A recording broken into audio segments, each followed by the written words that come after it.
We got this going. We got Hello this going. and good evening. It's a two-man crew for this episode. That it Of is. course, we'll have some we'll have some call-ins over the course of the episode. It's gonna be a fun. It's gonna be one of those episodes where we're just doing chaos for the sake of chaos' sake. I mean, that That's how makes party sense. this up. Oh, jeez. We're gonna have a little internet. internet party now, and then we're gonna have a party later. Kyle got invited to a Super Bowl party. I got invited to a Super Bowl party. I made my famous buffalo chiggy dip, so that's how you know it's going to be good. That, unfortunately, the keg that we bought froze because it was -7 degrees outside, so I'm waiting for that to thaw out. It's also convenient for me because the house this party is at is next to my first stop. Oh, sick. So you get to wake up, hungover as shit, and then immediately go out and work. Yeah, I don't clock in until 8 a.m., so I'm not in a big any issue like that. So on top of that, we had a big party in the Discord server yesterday. Everybody was there. Kyle, you should have been there. I was actually doing D&D last night. I was Your up till like D&D's 1:30. I was doing Yeah, Strahd. and the occasion was for all of you who are part of the server that we have, link in the description below, that have been following the most recent events of the server. We have banned Whiskey Wolf. He is gone. We're just gonna call that shit out public. It's gonna be we're on site. going ahead and calling it out. Well, it's because he's one of those guys that the world would be a better place if he wasn't in it. Jesus. Dead Okay. ass. I mean, he was It's being that- a dick to our friends on the server. Well, no, it's so that I found out he was a groiper. Is the whole thing. Oh, Jesus. It's that he was getting like super anti-Semitic in front of Adam, and Adam said, "You know what my main co-host is Jewish, right?" And so, And on top of that, like, you're Jewish. He's saying anti-gay shit. I'm gay, so yeah, just not a good scene for anybody involved. yeah. He also told me to go ahead and delete all of his messages in Discord. I replied with the KYS, so As you should. He was being a dick. yeah, go ahead. So yeah. Just go ahead and help us solve the problem by one. Let's get right into it. Yep. Okay. we're dicks. That's all my identity. You are. I try to be a nice guy, Well, but you know, no, you are an asshole. You just say that you aren't. you put douchebag in, you get douchebag out. That's how it works. It's simple mathematics. I know what demon's inside of me. You gotta let that demon out every once in a while. I'm not going to. You got hate in your heart. You better let that hate out. No, I'm gonna play loud music and be nice to the people I love. That's what I'm gonna do. Let's go ahead. Let's get into this. So the Garou Nation, is it good? What do you think? On that political scale, where do you land on that? Is it? Because for whatever reason, people want to treat us like the end-all, be-all for political alignments. They are not good guys. They are not. Protecting the It's Earth is an important thing to do, but murdering literally every human and killing them back to the Stone Age is not the way to go about it. But it's what Gaia wants. It's what Gaia's decreed.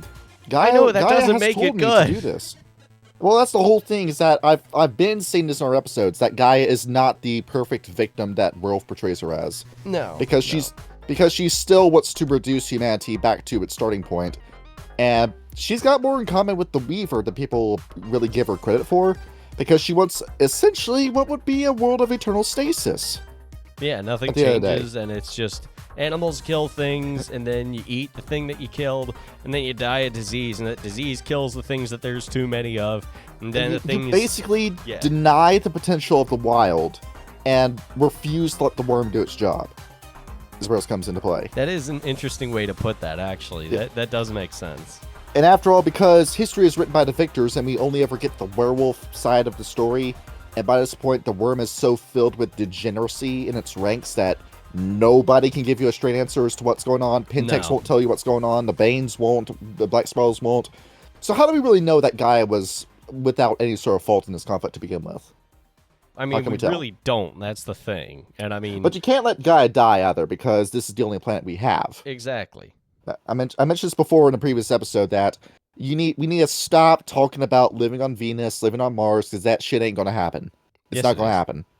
I think so, but You don't have an atmosphere that's livable on Venus, and everything is irradiated on Mars. Unless we can just become... We're going to build a giant dome filled with lead, and then you can live on Mars. Just like in Total Recall. I think we'll become Fallout ghouls instead, and we just eat radiation. Well, no, I think we just going to make a giant big dome out of lead, like Total Recall, because that movie was cool. We need to build a wall around the planet to keep all these illegal aliens out from space. AKA radiation. And the Covenant. All these space aliens are coming in and take my jobs. Can't get a job. Can't get a job because the Moon Man took it. No, because you can't do Warhammer 40k. Those are the fucking virgin xenophobes. You gotta be like Commander Shepard, the Chad xenophile, who thinks, I'm going to stick my penis in every sentient race of alien in the galaxy. I swear to you, Mass Effect only has the reputation it has because it's a Gunner game. I don't know about that. My roommate's been playing it, and he's actually quite enjoying it. He actually has not pursued any of the romance options. Like how much this game just kisses up to and worships Liara. I don't know about that. I said, I'm not the one playing it. They shove her into your lap in Mass Effect 2, and she's basically the main character for Mass Effect 2, and then Mass Effect 3, you have to use her. Wait, game. Is she the yeoman of the ship? I don't remember. No, she's the blue woman. Oh. Yeah. The Asari. Yeah, and you're forced to interact with her. I like there was a meme a while ago where it was somebody drew a picture and it was Mario talking to an Asari, and he's like, "Oh, why are you blue? Are you some new type of Goomba?" "No, I'm an Asari." "What are you Asari about?" It's like the Italian man who went to Malta joke all over again. Oh man. See, I told the lady at the table, I want a piece. And she said, go to the bathroom. I said, no, you don't understand. I want a piece of my plate. And she said, you better not piece of the plate, you son of a bitch. And this goes on for like 4 more variations of it. It's straight up a Quagmire joke. It's the same thing with the old Jewish joke of Marcus Pincus Factus. I think they were speaking in Latin to say Pincus Factus. They said Marcus Pincus Factus. You ready to be in your 70s already?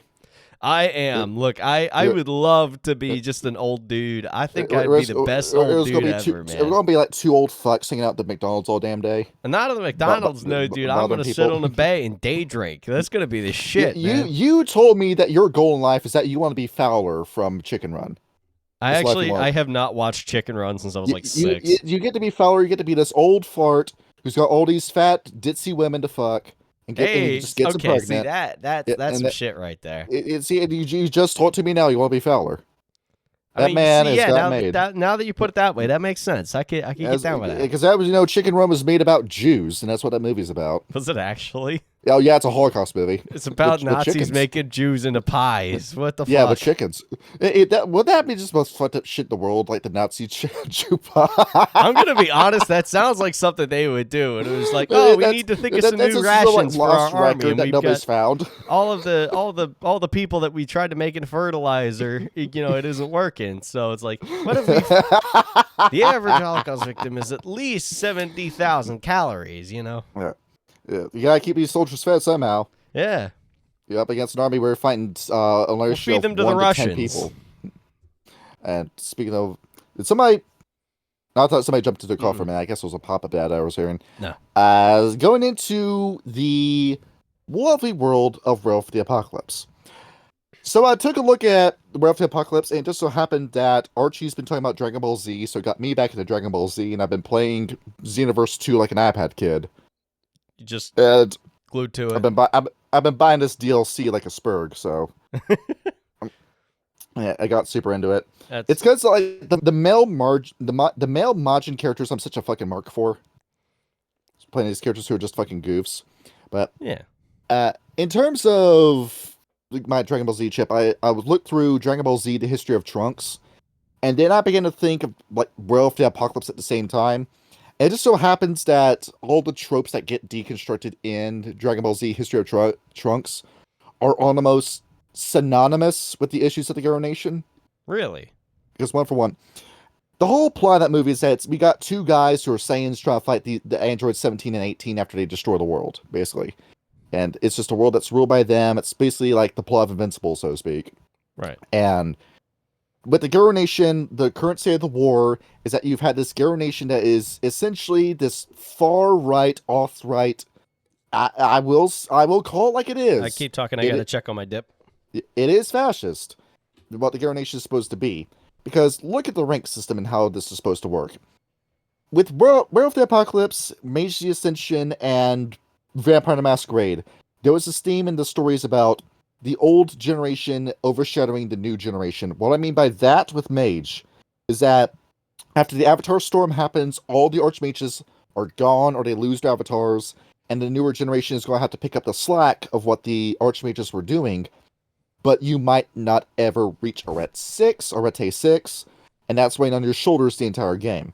With Vampire the Masquerade, is that you have a system that Camarilla, the Sabbat, that have these old-ass vampires essentially in power forever in a system that they rigged to make them in power forever, even though there is a fairly neutral playing field when it comes to Dabbery, the discipline system. The longer that you live as a vampire, the better your stats become, the stronger your disciplines become.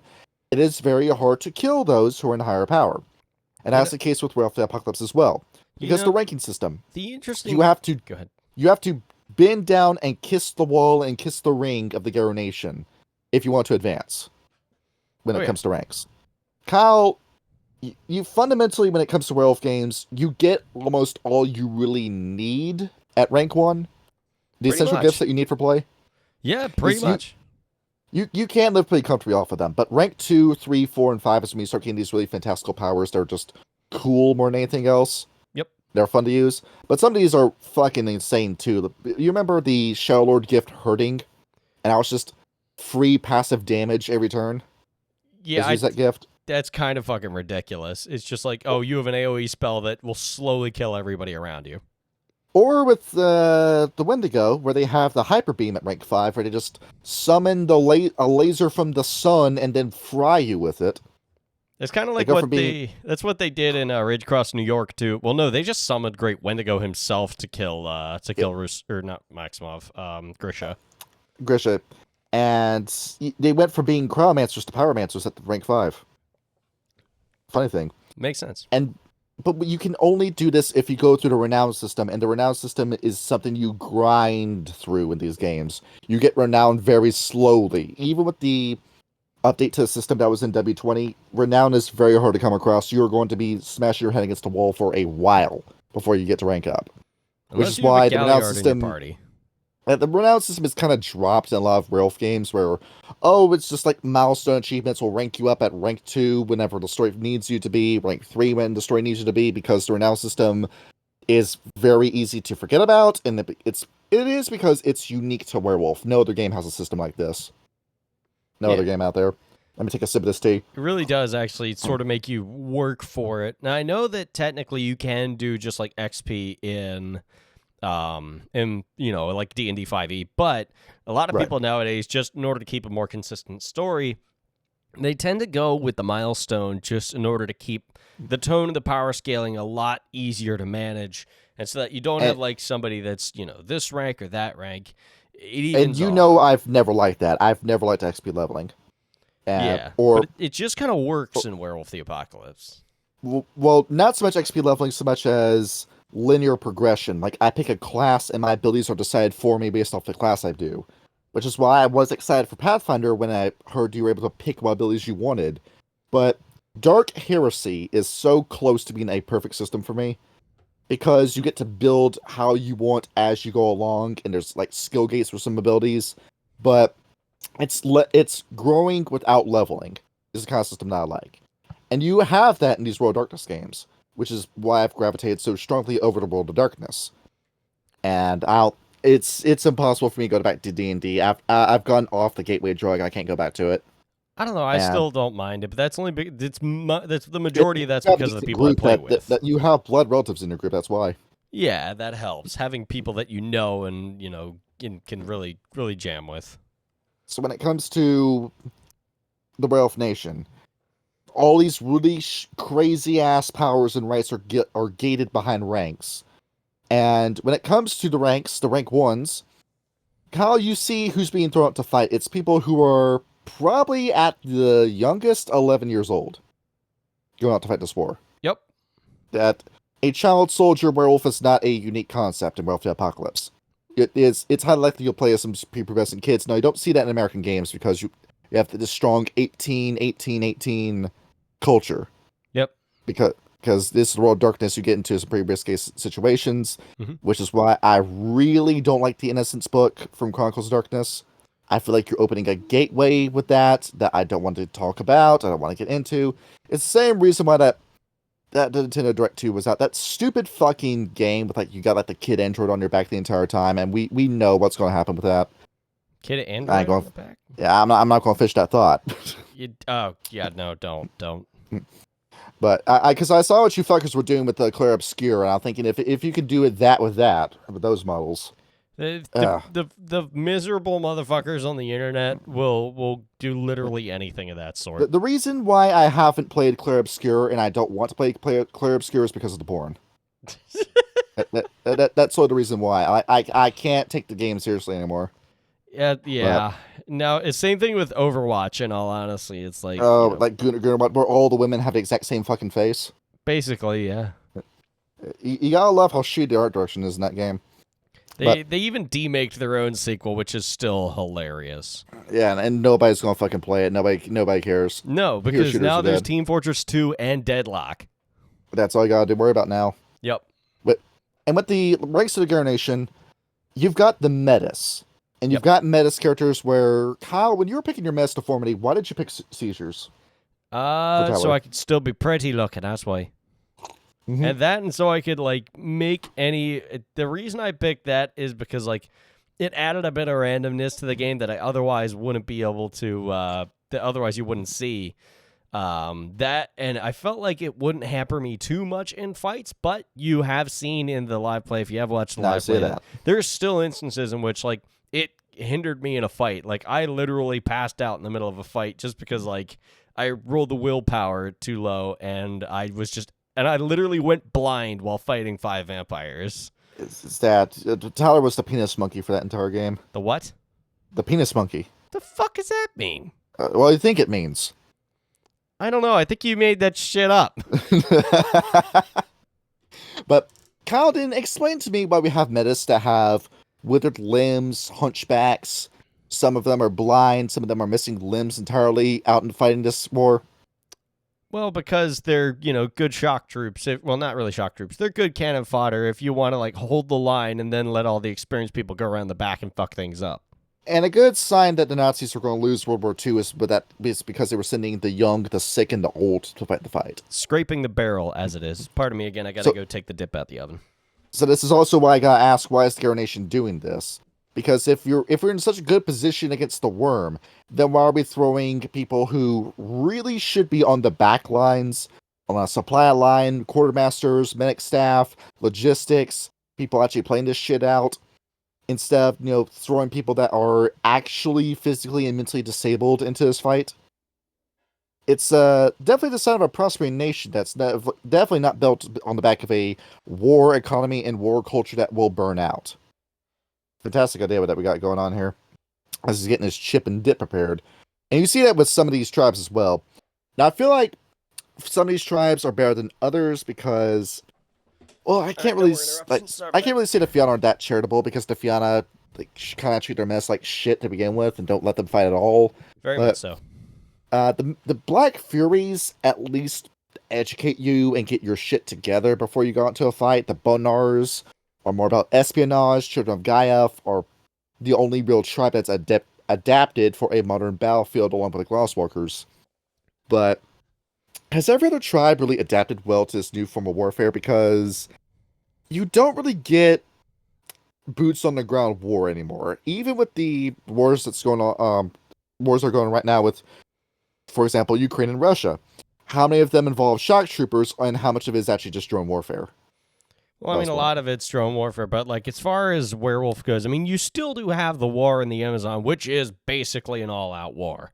But when it comes to, like, the rest of it, I do agree. I will say that the Shadow Lords would also be up there as, one that's evolved to modern times to an extent. But certainly not the Silver Fangs, certainly not the Red Talons. Certainly not Get Ephemeris. Not the Get Ephemeris, not the Uktena. Wendigo. Not the Wendigo. Wendigo have kind of like quit, essentially. Basically, yeah. Is it the Wendigo looked at this and said, "This is a crock of shit. We're just going to focus on building a shelter to save us from the apocalypse"? I don't know how that's going to work. Still, I mean, like you can prep all you want, but They're going to go with the nuclear Wendigo scenario. One of these days, you're going to run out of Pop-Tarts, homie. And you have issues like, for example, the cairns, where Kyle, some of these cairns are a little obvious, aren't they? A little bit, yeah. You have steps like the Sept of the Bygone Vision, and we were going over Karen's place of power. The Red Town's one that's haunted as shit. The Of all one these that's up in ghosts Alaska. of all the people that they killed and didn't bury properly, and now they're angry wraiths roaming around attacking everybody. Yep. But some of these, like the Glossworker Hotel, for example, or Septic Green, which is just Central Park, that's not exactly a fortified position now, is it? No, it isn't. But then again, in a place where there isn't a full-on fronted war, it does make a little bit more sense. Because the name of the game nowadays is slowly chipping away at a well-oiled machine in order to make a dent.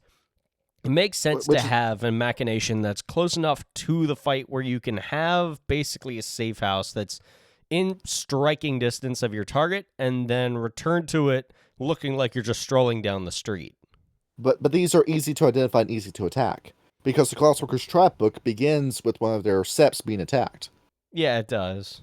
It's because the Glossworkers, even though they've adapted to advancing a war, they're not very good at defending themselves because a lot of their cairns are pretty big. This is Glossworker HQ. Put a big neon sign over it with flashing lights. Basically, They're Glossworkers. They're Glossworkers. And so It's a little obvious. then a HMD walks in there, blows up, and then oh no, what happened? What happened to the Glossworkers? They lost everything. Their stocks are dropping. You're not going to see a U-Haul van behind a hearse, with the Glossworkers. Certainly not. No, All this money ain't going to save you from hell. it is not. No. But you got all these different issues here too, like in the movie, for example, these tropes like the Determinator, heroic sacrifices, heroic second wins, heroic resolves, last stands. This isn't really getting the Garou Nation anywhere now, is it? It is not. No. Like, it looks cool. It makes for a good game, but in the grand scheme of things, they all know they're kind of fucked with that. Because the only real tactic that the Garou Nation still clings to is just human wave tactics. We're just going to throw everybody we've got at the worm and just hope they eventually push it over. But that is the same thing that the worm is doing, isn't it? Even though Sergeant Rage is a fucking awesome book, couldn't we have just dropped a Bunker Buster onto Swords of Heimdall? Well, the problem is that they already area bombed the place, and now they were marching through it. They had to actually take the city. Is that the Garou fight hard, but don't necessarily fight smart. And this got brought up in some previous trap books because of that huge martyrdom culture that the Garou have. Now, granted, we love the Get. They're fantastic examples of loyalist fighters who put the mission before themselves, who truly believe in valor in a modern age. They have a lot of issues, sure, but they're still pretty virtuous characters amongst the other tribes. But they have this martyrdom culture, where they believe that dying honorably in battle will send you to the Valhalla realm and you'll be with the Inyanar that will be resurrected in the times of judgment. Okay, but we need you here now. Yeah. There's a fight to be fought now. And you going out in this heroic sacrifice like this, that's not necessarily a virtuous thing. It's more vanity than anything else. You're bringing glory and honor to yourself while leaving your tribe behind to pick up the pieces where you're absent. And when these Garou die, how long does it take for them to get somebody to replace them? Exactly. It's like the doctrine of German fighter aces versus American fighter aces. It's like in World War II, the Germans would basically just round the clock wave tactics against the British, against the Americans, against whoever they were fighting at the time. And sure, you had like 10 to 12 okay-ish fighters and then one ace who would get like 30 kills or something crazy like that. But then, if you have an American ace, they send him back to train everybody else, and then you have like a squad of like 10 to 12 really proficient fighters that kill like 10 to 12 other pilots each. And so sending one ace in to get blown up just degrades the fighting power of the rest of your army. It's like Tyler said to Storm during Rage Across New York, guy doesn't need more dead heroes. And then they just refuse to do this because they say, oh, we can just reincarnate. Well, guess what? In the modern age, the changing seeds begin to fizzle. We only have a 5% chance for a Garou to be to carry on the changing seed. And you can thank Magadon for that. It's 1 in every 20 kids. Along with it, the same issue that's in Vampire the Masquerade. I'm forgetting what book said this, but JoJo and I believe it was Eden told this to me, that the more points in pure breed you have, the more potent your genes are, so to speak, the more likely you are to pass down a changing seed. Right. Which is why these Silver Fangs are so obsessed with keeping that above 3 at all costs. Because Sweet. Silver Fangs are so desperate to preserve themselves, which is ironically led to their own destruction as a clan. Yeah, that is how that goes. The same thing basically, well, to a different degree, but it happened to the Red Talons as well. And you can't rely on only 1 in 20 kids being a replacement soldier when No. when you have a death rate this steep. Yeah, yeah. You need to learn. They need to like train. That's basically how like humans adapted as like mammals. Is that you have like 1 or 2 kids, and then you stick by them. You teach them. You raise them to be proficient and strong, and then they can do the same. It's not like turtles where you have like 1,000,000 of them, and then they just get killed on the beaches of Normandy or some shit like that. And it gets to cases where kinfolk are getting pulled in for the fights as well, because They you don't have have the the black numbers. you have the Black Eagles with the Fenris, but even then, those are just men at the Mhm. end of the day. Anything can kill them. They don't regenerate like a werewolf does. No. But they're held to the same standards as Fenris, Well, of course held they to the are, sa- because it's the Get it's Ephemeris. on the same high regard. And this is the thing with the worm, is that they have a way to circumvent their replacement rate by perverting the technology of the Weaver, because we have, even though this is W20, I usually don't take W20 into account, but this was a good idea, the Werewolves, Kyle. We have, you've seen Logan, right? Oh yeah, the Wolverine movie. Yeah, where they created X-24. Yeah, I remember that. That it's just a Tyrannosaur wolf body that they just clone, and then just drop off to a section, just let it do its job and kill people. Yep. And it doesn't need to step sideways. It doesn't need to think. It just needs to go in and do its job, and Pentex can mass produce these. Basically, they got an assembly line of killer wolves. And even with the other mockery breeds, like the were toads, the were rhinos, the were apes, even though they are inferior to Garou in every way, they're still able to make more of them. And the Garou Nation never tapped into anything like that. You have ways to preserve you and keep you uploaded in an ever going cosmic machine with the glass workers, because you could just upload your brain to the matrix with them. But that's not enough. No other tribe really has a replacement for this. Not just that, it also increases the chance drastically so of Weaver corruption. And it kind of throws you through a loop too, because the Rokea already solved this problem. They're employing other spirits and even other changelings to help them in their fights. Yeah. We read Blood Dim Tides. We know that they get the Rokea. You only need the one change of breed underwater, because even though 75 of the Rokea died, they have this shit under control with the ocean. Yep. Now, granted, there's still a lot of pollution going on in the ocean. The ocean's fucking filthy. We got a lot of issues going on with the environment in the ocean. But the Rokea can theoretically handle it. Yeah. They're on top of Get to that shit. point. And they were also fine during the War of Rage, because, after all, it was supposed to be a unity amongst the changing breeds, and the Garou Nation decided in their arrogance that we're going to kill them all. And now we're up shit creek without a paddle, and with fair breeds that have never been able to replace their lost numbers over the course of this many years. Because some of them were more essential to fight than others, because when have the Bastet ever really contributed, in all honesty? The Amazon, and that's about it. And even then, they don't talk with each other. The Bastet don't even talk with one another. They just They're very go pernicious. in, do their damage, and then get out, and that's all it really boils down to. But how useful would it have been to have an alliance with the Girl? Oh, dude, to have basically just like a squad of some of the burliest medics ever, that'd have been great.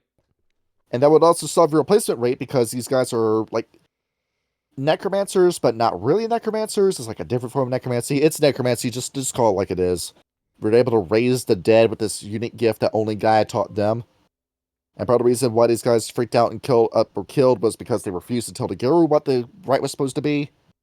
And they do have the Korax working for them, but it's more like the Korax are just under the thumb of the Garou Nation and can't escape his relationship.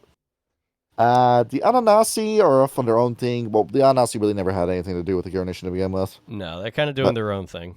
But the Makole, the Noisha, how useful those would be to have. It would just be the only staunch ally so far that I could think of is the Korax. But then again, the Korax talk to everybody. And the Krarks are also kind of screwed in that to begin with because they have to listen to how many tribes? Red Talons, Shadow Lords, and Fianna? Yeah, quite a bit. And there was no peace with the Ratkin to begin with. No, they were just an amalgamation of the wild made to kill people. Yeah, they're just here to kill, and they're doing their job. Yeah, Like, doing a great the fucking Nation. job. 2% of the world population is Ratkin kinfolk. Except in Alberta, for some reason. Yeah, for whatever reason, there are no rats there. I don't know how they did it, man. The sun never sets on the Rat Empire, except in Alberta, Canada. It's fucking Canada. You don't want to live there, Kyle. Well, not in Only Alberta. 50 There's nothing there. Only 50% of the population is going to own land. That's it. Yeah.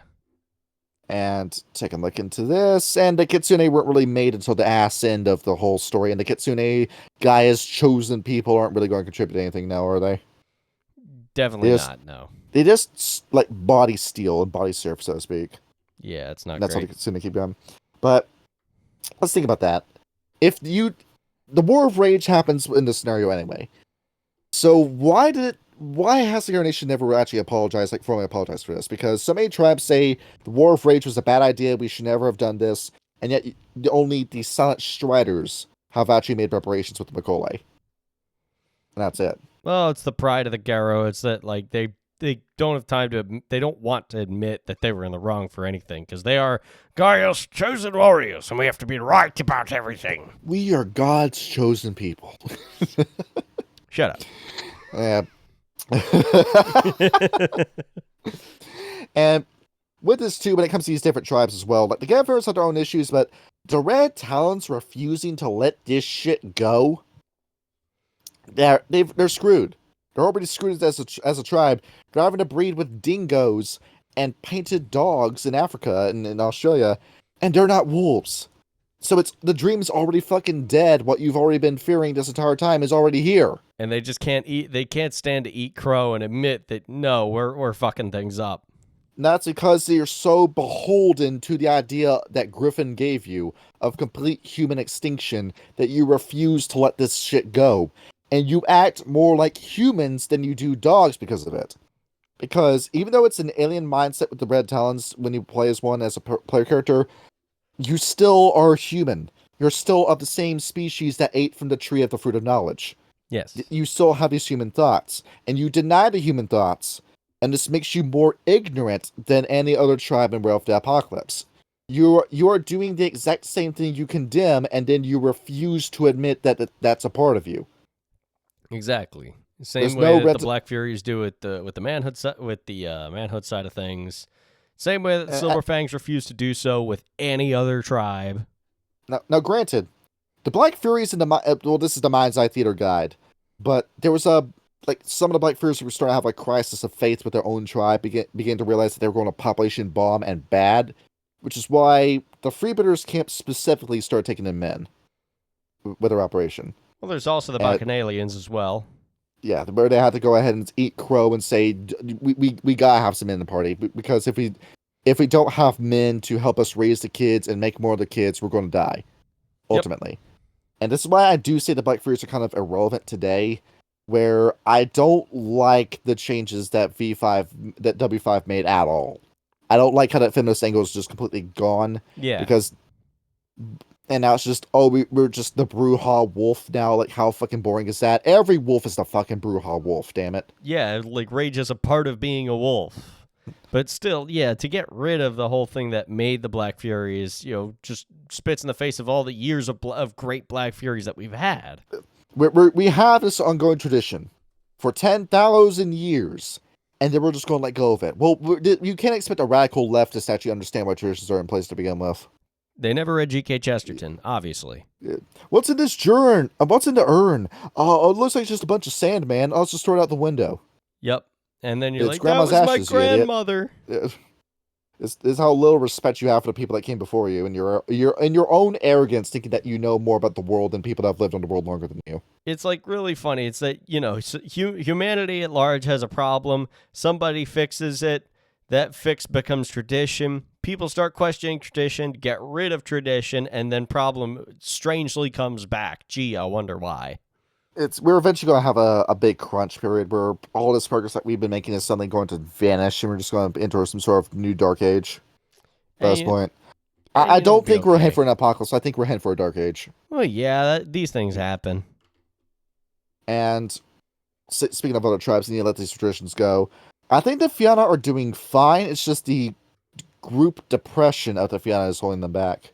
I don't know about They're group just depression. It's just that they're kind of stuck, in all honesty. they realize that they can't push any further because nobody's willing to help them move up in the world.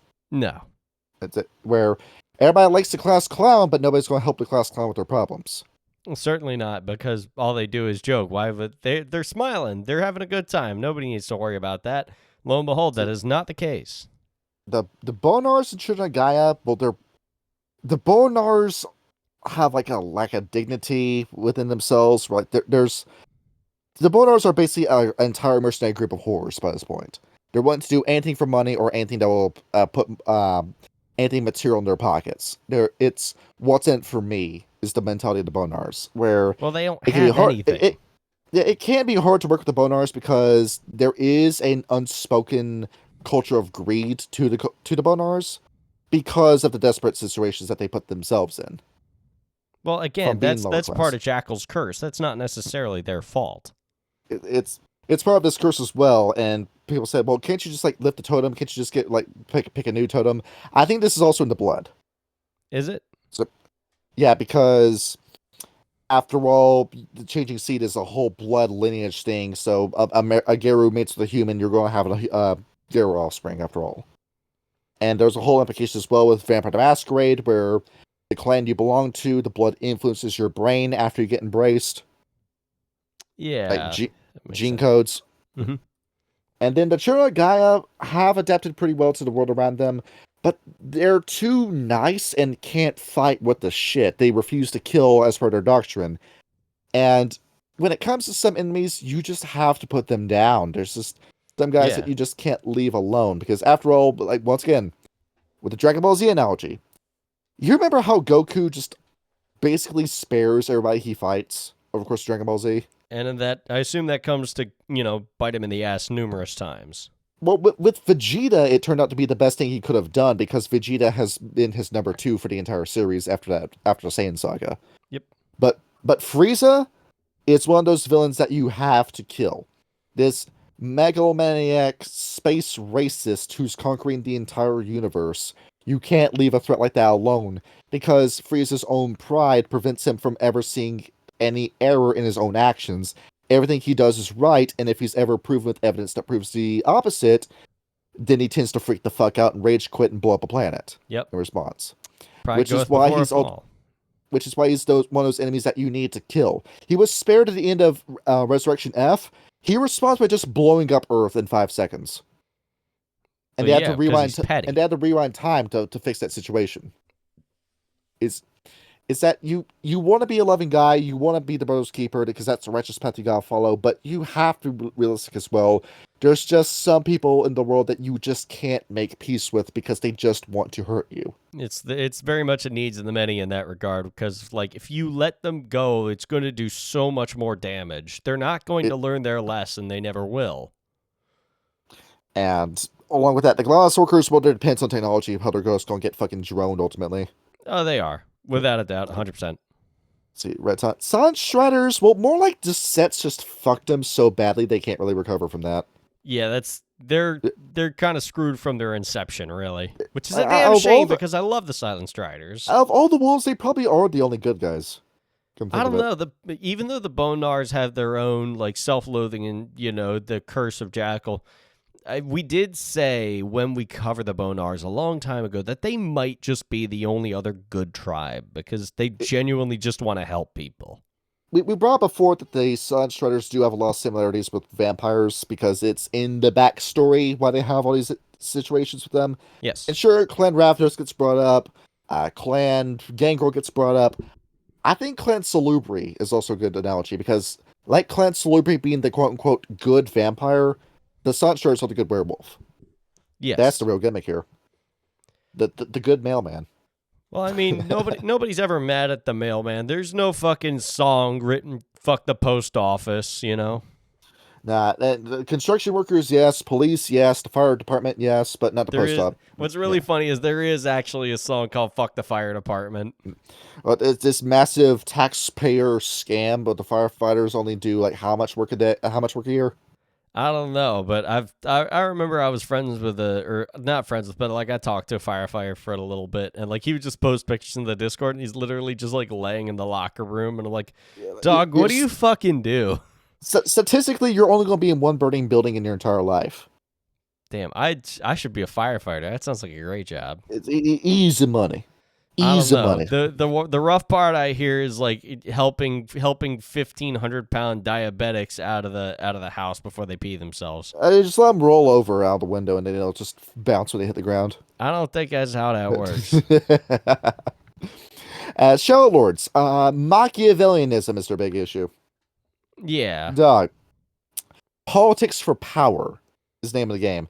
Grandfather Thunder was born from their desire to control the world. Grandfather Thunder was on the island.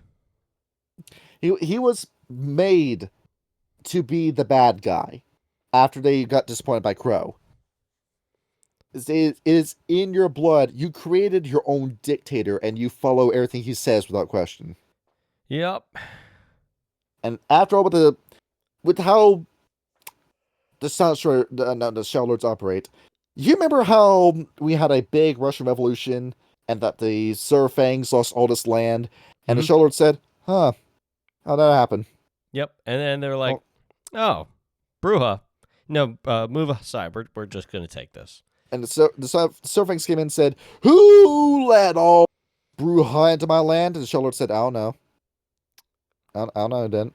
They said as they were hoisting up the hammer and sickle. And instead, the Surfangs blamed the children of Gaia in Russia, killed every COG member in Russia, and the Shadow Lords did nothing. Yup. Watch it happen.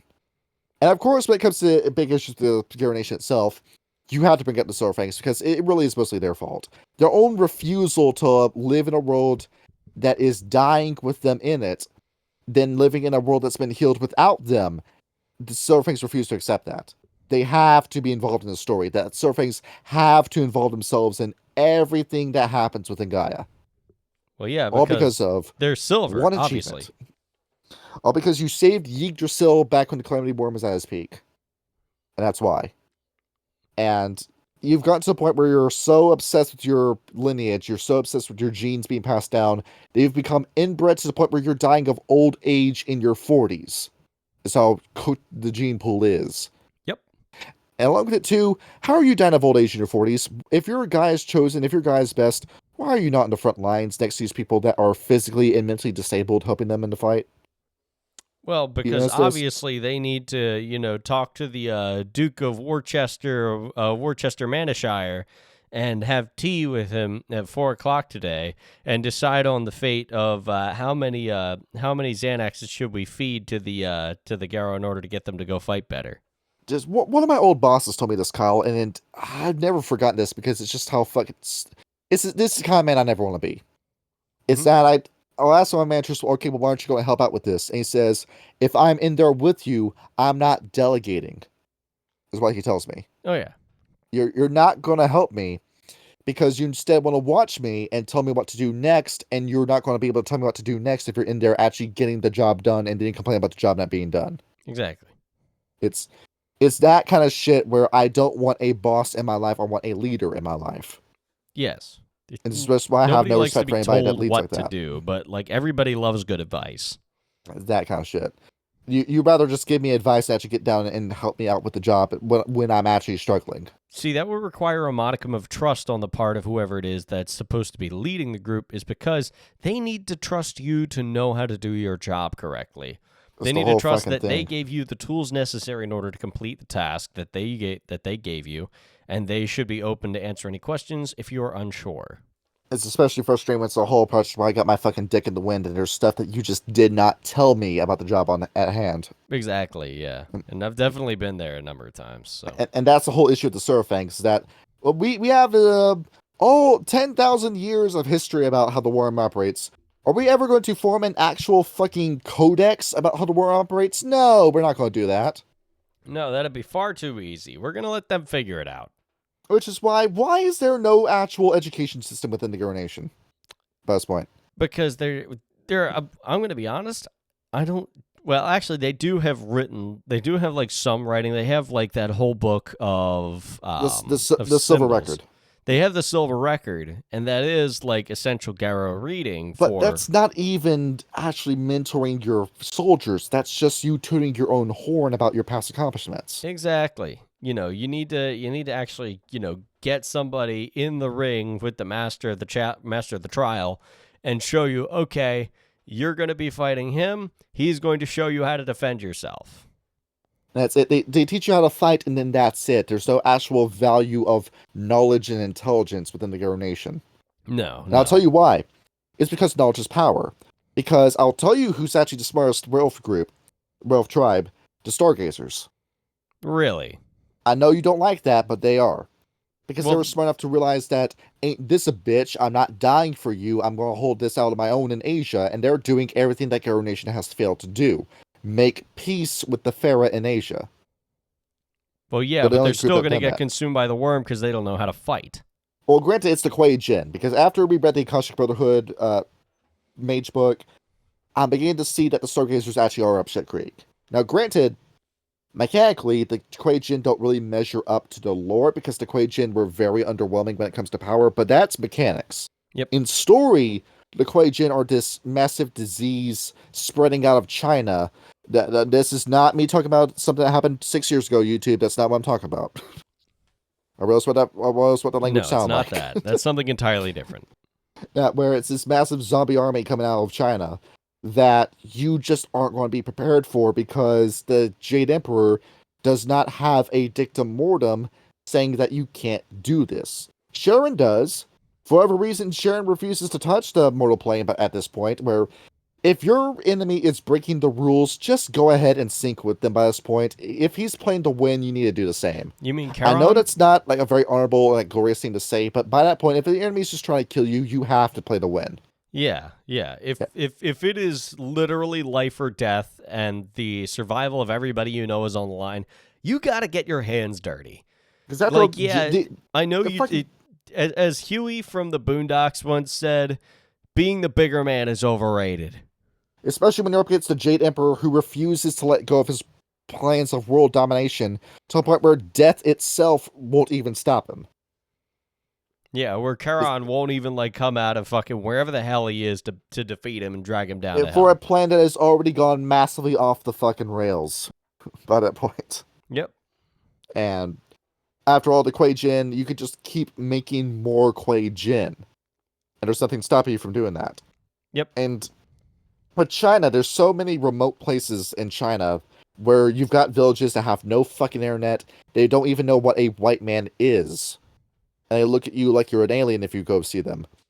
And the Chinese Communist Party would order entire cities to be constructed, like cities the size of Charlotte, North Carolina. Yep. And they would have a population of 300. Yeah, there'd be nobody there.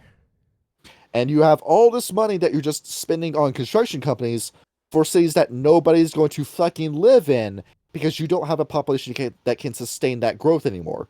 Yep. Not just that, it's also that they do that to artificially inflate their GDP and their revenue, and basically just justify any of the spending that they have. You've been dumping all the sand in the middle of the ocean for years and years, making islands.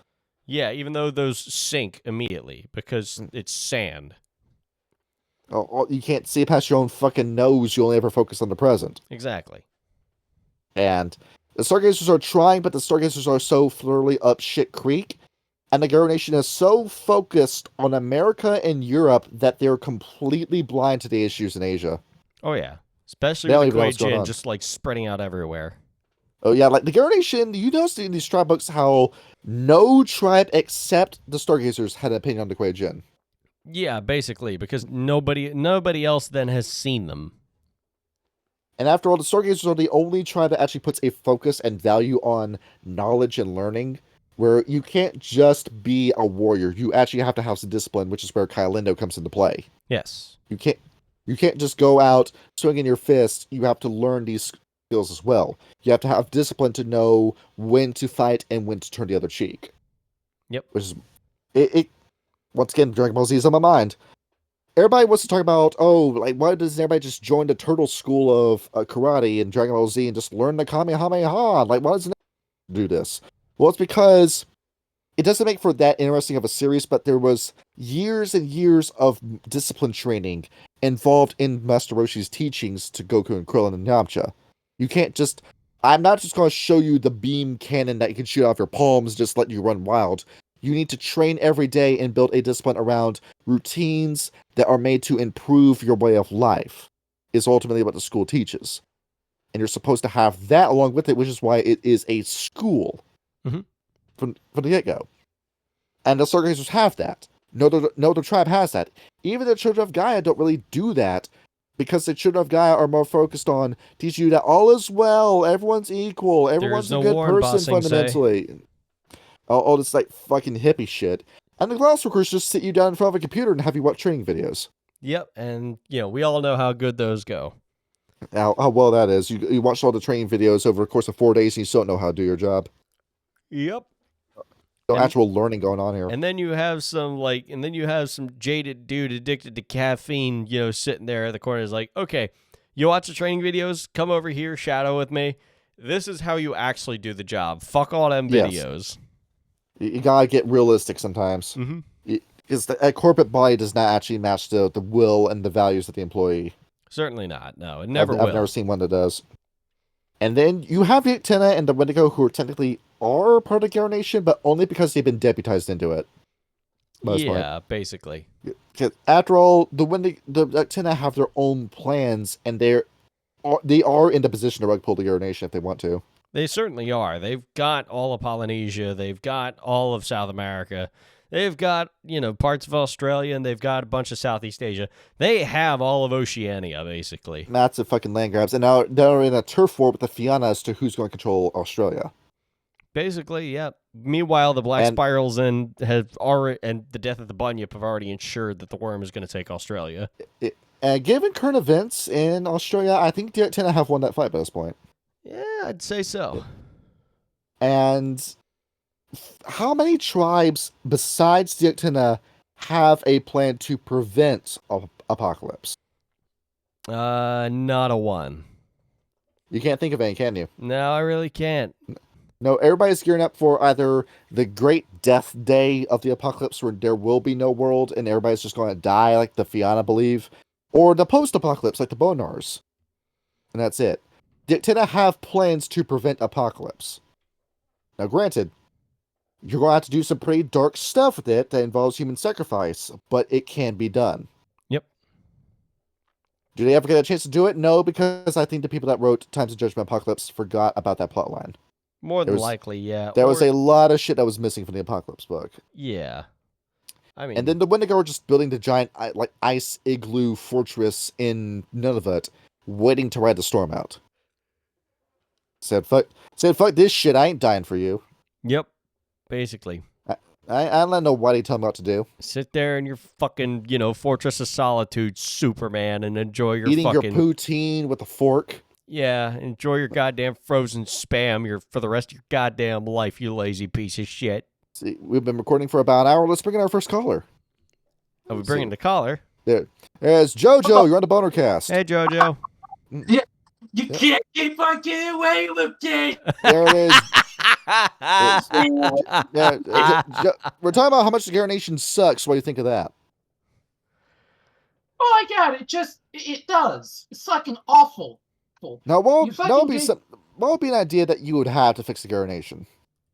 Fix the Garou Nation, make it an intrinsic meritocracy, completely disband the Silverfang leadership, and rework the entire rank system with people only getting ranked up off of primarily wisdom and honor and no longer glory. Because glory is just doing cool shit.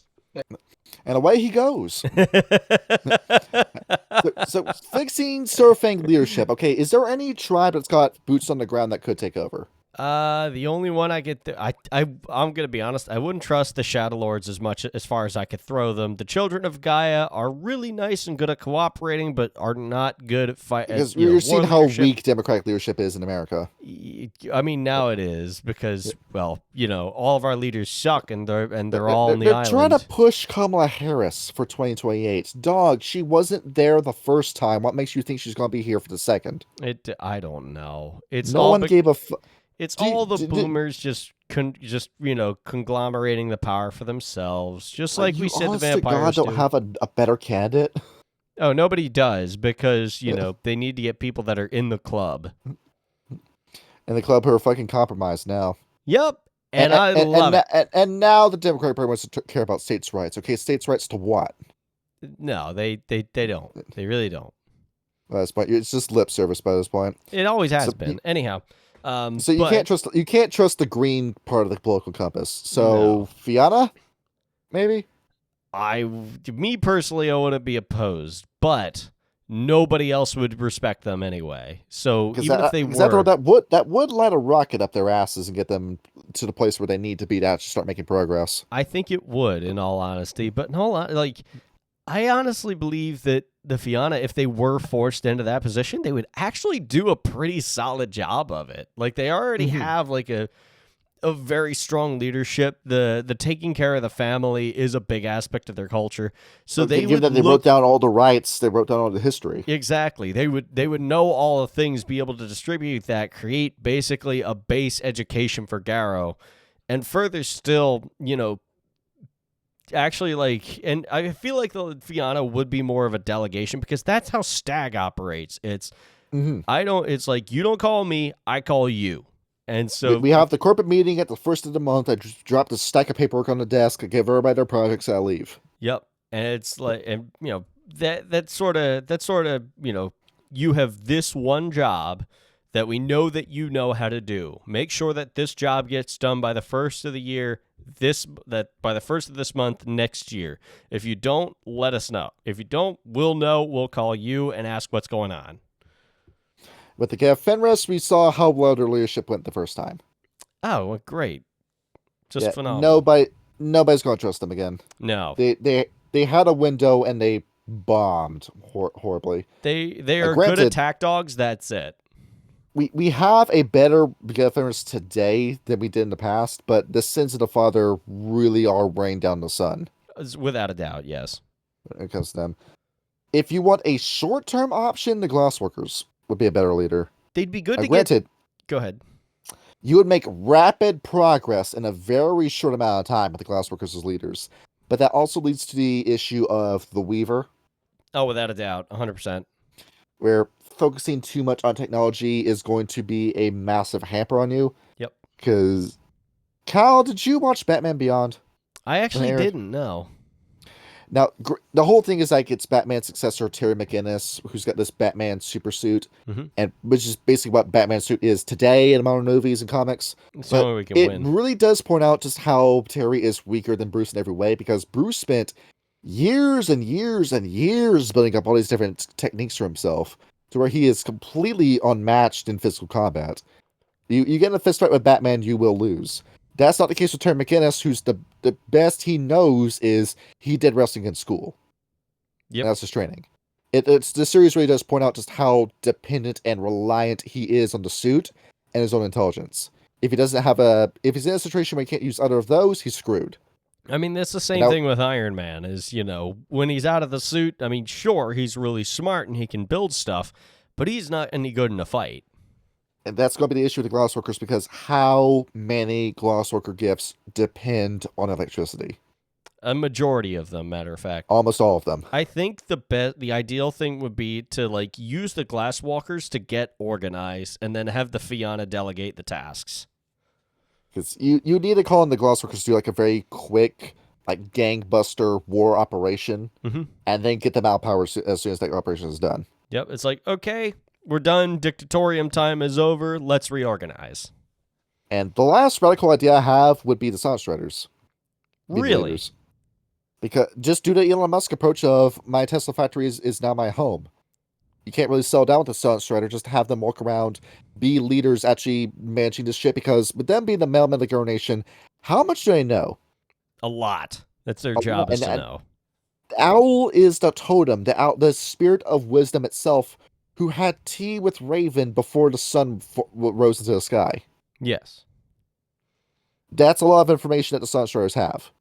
It is, and they would also be good to like work with the Fianna, who are the lore keepers, to actually combine all of that into a Along with it, usable the Sun Striders are one of network. the few nations that actually respect other cultures.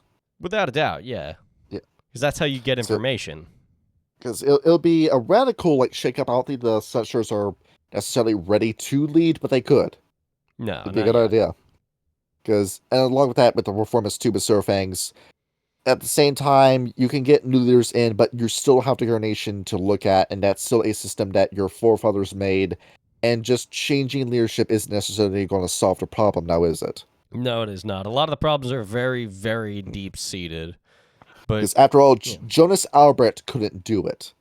no. He's, Try though and he he was the may. most virtuous out of all the Surfangs. Yep. I mean, hell, It's he tried to kill Zyzak in New York, and it still didn't work.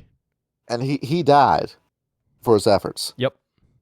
Which is why you can't just have one big guy step into power. You need multiple guys in power for this to Yes. happen. It's like 'Cause the after all- it's like the DC coterie is that you couldn't create a network like that with just one person. You would need a network of highly trained psychopaths to make that work. When you look at American politics, when Trump came into power in 2016, you didn't see change happen that day. I mean, he still signed a had bunch to- of executive orders, but you know. Yeah, he still had to get somewhere with that.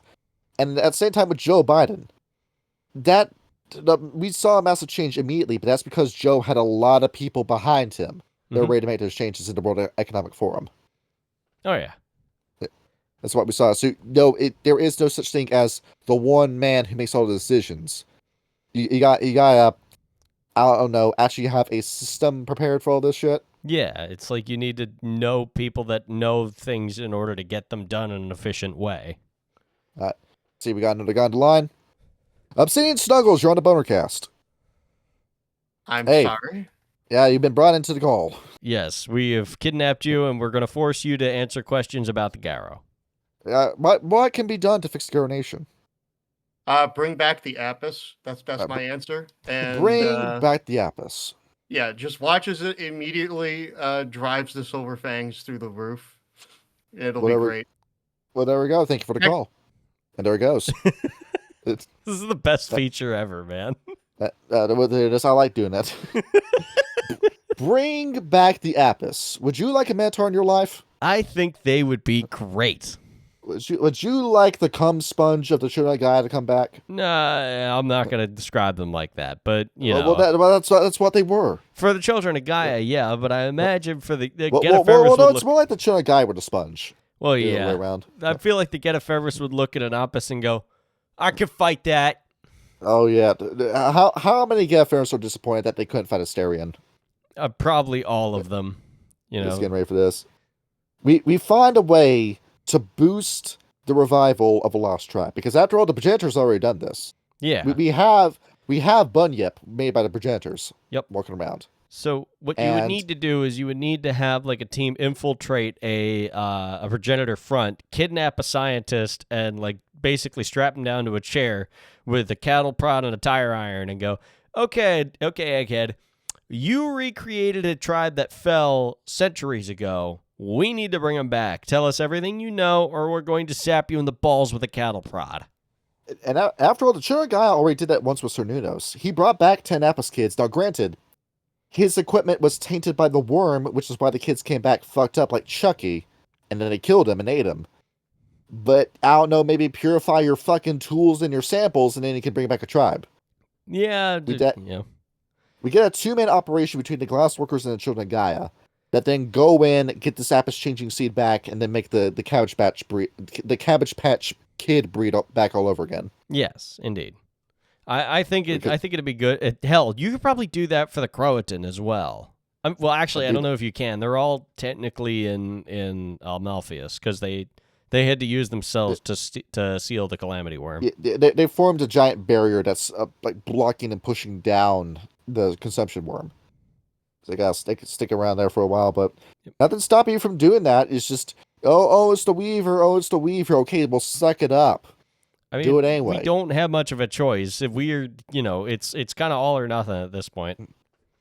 And you just bring these guys back, and that's going to fix the population bomb that you're facing, because the Apis just needed somebody's either semen or squirt, and somebody else's blood. You just put it in the ground, and in a day, we just pull back the cabbage leaves, and there's a kid. Hey, look at that. Magic. Boom. It's as easy as that, really. And now you lost them because you end up killing them, and then you realize too late that they were innocent, and you said, "Oh yeah, Apis, you weren't actually guilty," and then you just left them to die out. Yep, basically. Or I don't know. How about you give the Macaulay a call? Yeah. And say, hey, could you go back in time through the Nesis and look up this Apis gift?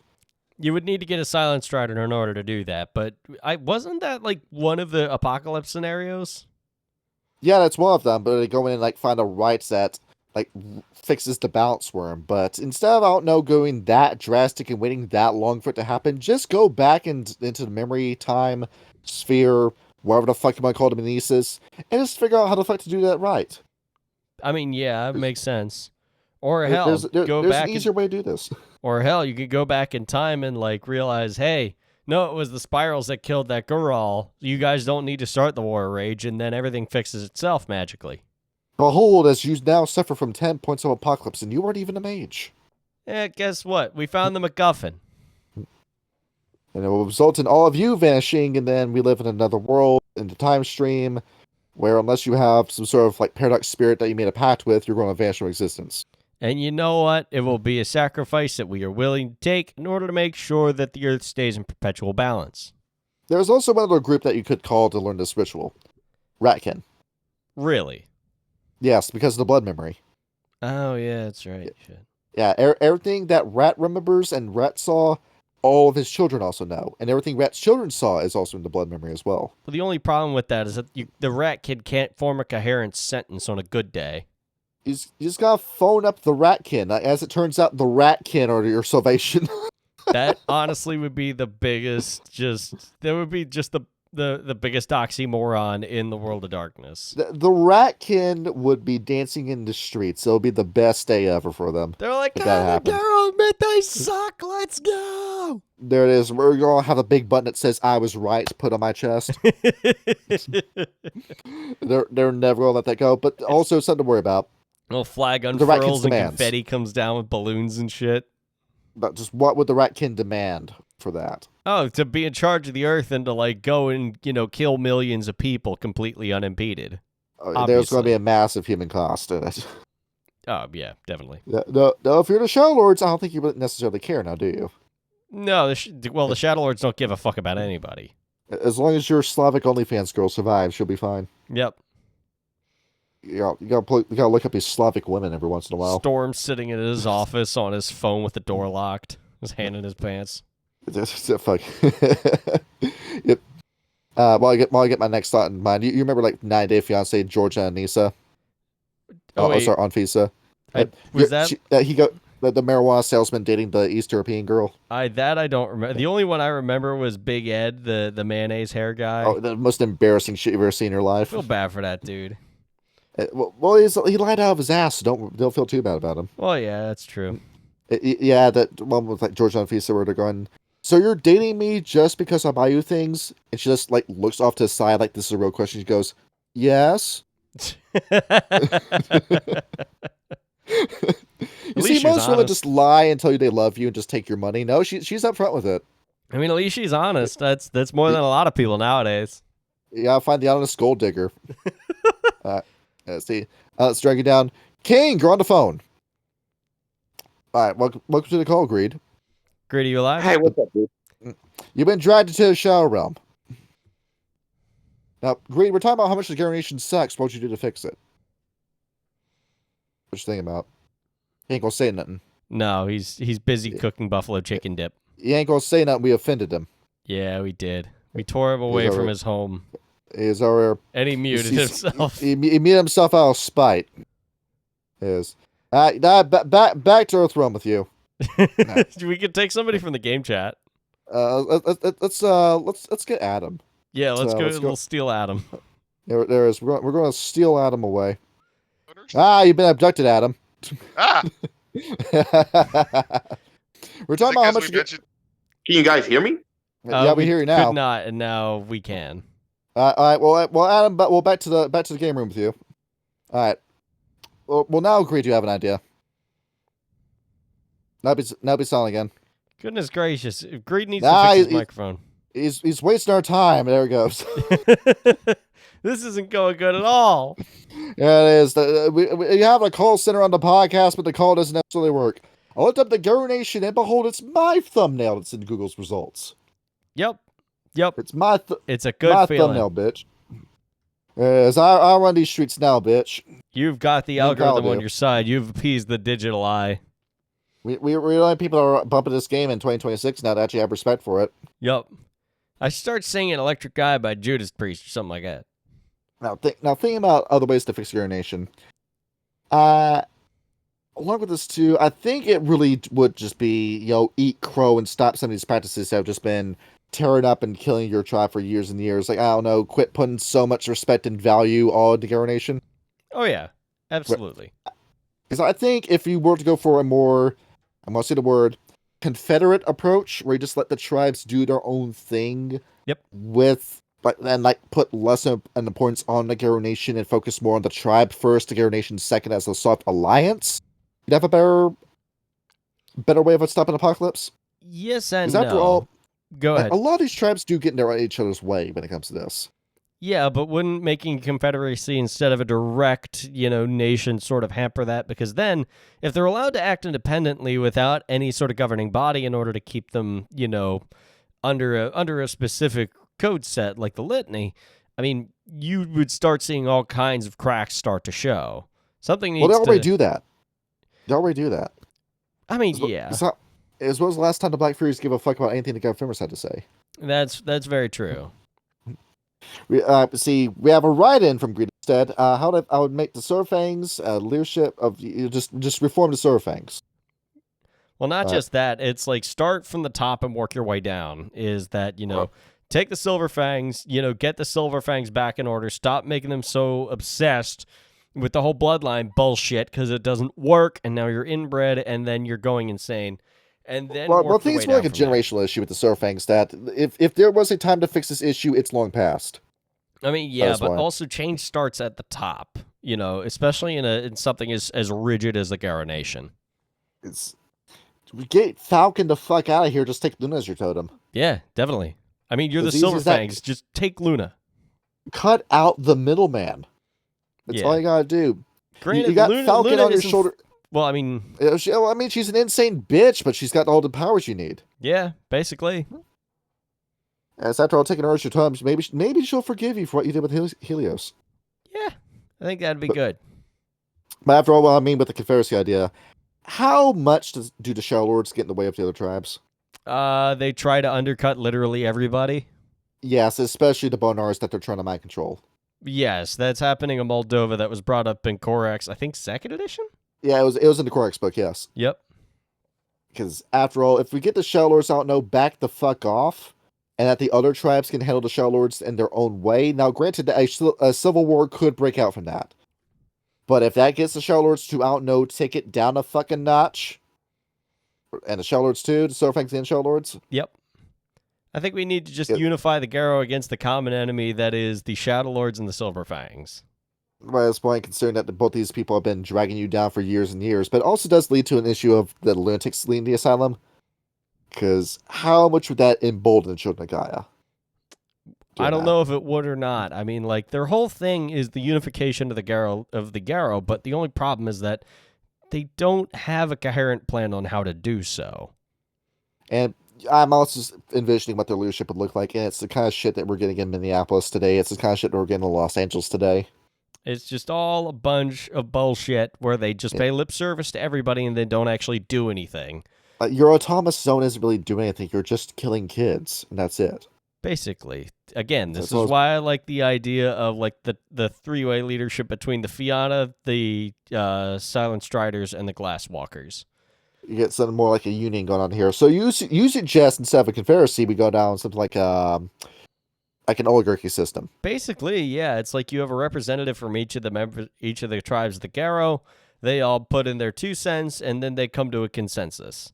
Where the Surfangs are instead a master of ceremonies in this case. Basically, yeah. They're more of like Well- they're more of a figurehead, like the English royal family, basically. Where instead of just being authoritarians where you do what they say when they say it, you instead try to get a little bit more democratic in this approach. Yes, but more Republican democracy, not direct democracy, because they don't have the time to make the Plato's decision. democracy. What up? No, we can't do a Plato democracy. There's too many people. It's too big. We get Plato to say, Plato wrote the Republic just to say, I think the government sucks, and me and my friends should rule Greece. Basically, yeah. Yeah, that's basically what it is. Plato was a fucking asshat. Yeah, he was. This is why we like Aristotle better. There is, and now we'll abduct Adam. You better abduct it again. You have the timing of my dogs. Adam, how would you Let fix me the give urination? Adam some space, What the- goddammit. There it is. Get He needs out of it here. right We'll now. get you in a minute. Yes. Adam, how would you fix the urination? I fixed the Garou. Yeah. How'd you do that? Oh boy. Just one thing. Just one idea. the first Smash. thing? Just total destruction and rebuild. Total destruction. Just tear it all Burn down. it down. Burn it down, he says, as he's out of here. Well, yeah, but the thing about burning it down is then it's like you basically have nothing to work off of. That'll give the time for the Weaver and the Worm to get organized, and then you just get smacked. We finally get a Black Sparrow Dancer victory in that case. Basically, yeah. Because like after all, when it comes to complete anarchy. although the only thing that might, change that is that, like, if the Garou individually got organized and just stuck around with their packs and they went, okay, we're this pack, we've got these tribes in this pack, and then you go over to another pack and like, okay, you're doing this, I'm doing this, here's what we're up to, and then start a network that way. It certainly wouldn't be perfect. It would take a lot of time in order to iron it out. But the problem is, I don't think the Garou Nation would have that kind of time. I don't think so either. It's going to take a little bit too long for you to really revamp the entire system, especially when you're in the Final Nights setting. Oh, yeah. If Apocalypse is at the doorstep, then you don't have time to make a major reorganization like that. Because after all, a burn down could be what signals the Apocalypse to begin. Basically, yeah, because that's like the whole like fallen tribes thing. And like that would just be inviting disaster. I'm also thinking of another thing, Spirit Allies. Just doing what the Rakea do. We have the Wild, and the Wild isn't necessarily a good guy in this. It's more like a neutral, insane force than anything else. But Yep. I always go say, like, hey, just go ahead, double down the Wild. Why fine. Wild specifically? Wild specifically, because the Wild has all the chaos magic that you need.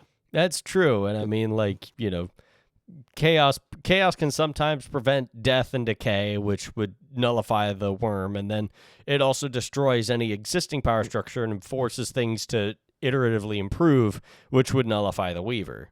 There is a case where you could end up burning out bad by inviting too much chaos into yourself, but by this point, in a desperate time, desperate situation. Basically, yeah, but the only thing is, like, they would need a way to mitigate the Wild in order to prevent that, which I don't think Would they you have. like to horribly mutate? No, I'm kind of cool with what I've got. I'm okay. As you become a completely insane creature. Let me pull up what a wild spirit looks like for you, Kyle. Okay. Here you go. Hang on, soon. That's it. There he is. It's literally just like a glob of shit. Let me actually get this up and actually pull up a thing that people can see. Enhance the image. Zoom in. Yep. This is just a giant chunk of shit. You just become a being of absolute primordial chaos. Yep. You're here to fulfill the will of chaos. Chaos. You sold your soul for the potential of being stronger. Well, And where is that led you? Granted, if the BSDs are already doing it by this point. I mean, I don't know, yeah. they seem pretty happy just being assholes. Well, yeah, they go around, they kill random people, they eat random people, they fuck everything they look at, and then they perform a perverse ritual, and then you go home, and then, you've got boils under your skin, and you throw up worms everywhere, and you shit yourself to death, because it's such a good time, evidently. And meanwhile, with the wild, you get to see the fourth primary color that was never seeable before. You could see ultraviolet. You can see the third And spectrum. it tastes like metal, which means you have radioactive poisoning. Behold, as you gain all the... Well, granted, too, like, imbuing yourself with a wild spirit, who couldn't say that could also be fucking Kino, too, because something that nobody ever talks about with the Hulk, by the way, is that the Hulk never dies. Yeah. That's the Hulk. Kyle, you know about the Green Door, right? With the Hulk. That I actually don't know, no. The Hulk has the power to, if he dies and he doesn't want to stay dead, he can just revive himself. He's literally too angry to die. Yes, he has seemingly infinite respawns. That's kind of funny. That's the whole thing. So who could say, like, you let yourself be possessed by a rank 5 wild spirit and then you get that? I mean, yeah, it's like you get shot point blank with a shotgun and then your body just turns into Play-Doh. And then you step out through a green door and you just run right back to the fight. Yep, that'd be kind of funny. You're no longer playing werewolf, you're playing Dark Souls. Or Mummy, if that's the case. I think that would be the best way to really adapt a modern day werewolf game and like make it a Souls-like. If the Weaver and the Worm are getting too powerful in which everything is stagnant and then immediately decaying, why not introduce some chaos? Go ahead, light a fire underneath the wild's ass. Go ahead and do it. I think it'd be fun. Let's do it. I'm excited to be a part of this plan. It'll have horrible unforeseen consequences, but let's try not to think about that. Well, no, as long as we win, that's all we care about. There it is. See, I got the UFO crane. Who am I going to grab this time? Let's see. Johnny's playing with a claw machine. Now it's your turn. The fuck is going on? Hey, Yes, Rapid. we're talking about the Garou Nation. How'd you fix it? You can't fix it. They're full of rage. You can't fix it. Yes and no. It's because where is the wrong? It's like in the rage, in the nature, or in the stupid. leadership. In the stupid. Yeah, they're mostly stupid because they're rageaholics. There it is. Well, there we have it. It's the black pill, everybody. Is that it can't be fixed and it's all fucked? It's the Werewolf the Apocalypse black pill. Everything is fucked. Everybody sucks. There it is. I'm just going to type in black pill right now. I'm going to see what I get. Oh, God, don't do that. What's this called? Black Pill, How I Witnessed the Darkest Corners of the Internet Come to Life, Poison Society, and Capture American Politics by Ellie Reeve. Well, there we go. Is that a book? Yeah. I don't want to read that. It sounds depressing. Let's see, what's the review scores on this? Came Sure. out in July 2024. July 2024. And we called it Black Pill. Well, I mean, that makes sense. We are in the Black Pill era. We're at There are law books called Black Pill, too. We're in the century of American humiliation. There's just time to just give up. Nobody likes us. Nobody likes Jews anymore. Nobody likes America anymore. Yep. And these two things now completely coincide with each other with the release of the files. Yeah, definitely. It's all Mossad's fault. You cannot chicken and egg this anymore. Nope. It's all Mossad. It's always been their fault. That's all what it was. Well, it just so happened that the chicken laid the egg as he was evolving, so the chicken and the egg came into existence at the same time. Yep. So it really just boiled down to when the World Darkness as well, that World War II really did just ruin everything. Oh, yeah, absolutely. That and communism. It destroyed the reputation of the Gephemrus to the point where it affected real life as well, because nobody will let this shit go. Yeah, basically. When it comes to Swords of Heimdall. The Black Furies became prickly. The Children of Gaia. Well, actually, this was one of their best moments, too, because in the aftermath of the war, Children of Gaia surged in power and so did glassworkers. But this is also when the Surfangs really went to fucking shit as a tribe as well, and this is when the Red Talons absolutely bit down the Black Pill. Yep. Yeah. That Europe is destroyed, we now have to breed with dogs from other countries. And then fucking the Stargazer said, fuck this shit, I'm out. Hit on their mountain while Mao Zedong killed 60 million people. The Japanese almost killed them all. Yep. And then the communists killed the rest. Yep. Now we've only got 500 Stargazers, and that's it. That sucks. That's what we're looking at. So what if we get rid of the Figaro Nation entirely and we actually bring in the fair breeds? Will they be strong enough? No, and they're never going to be at that point. But by that this was the point, whole you need to thing. call in some recruits. Yeah. If the Bastet got their heads out of their ass, then I know mechanically they're not the best, but they could probably do something. Is the best. But the Bastet, it's also in the blood as well because the Bastet are just so Luna pilled because they were made from a union between a mage and a cat dying, and then Luna said, "Oh no, you died. Here, let me revive you." And then Luna put some Luna dust down, and then that mixed with the mage magic that was already present, and then through a union of lingering magic and Luna, the Bastet was created. I blame whoever the fuck wrote Bastet book because that's unfathomable. Well, it's because it was a mage runner made it. So Luna just had the power to make a change and breathe the entire time, and did won't do it again. Yeah.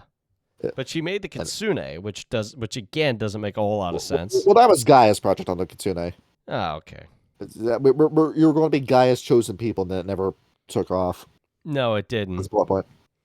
But so the Bastet probably not unless I guess the Garou Nation is going to have to become a full-on theocracy that worships Luna by that point.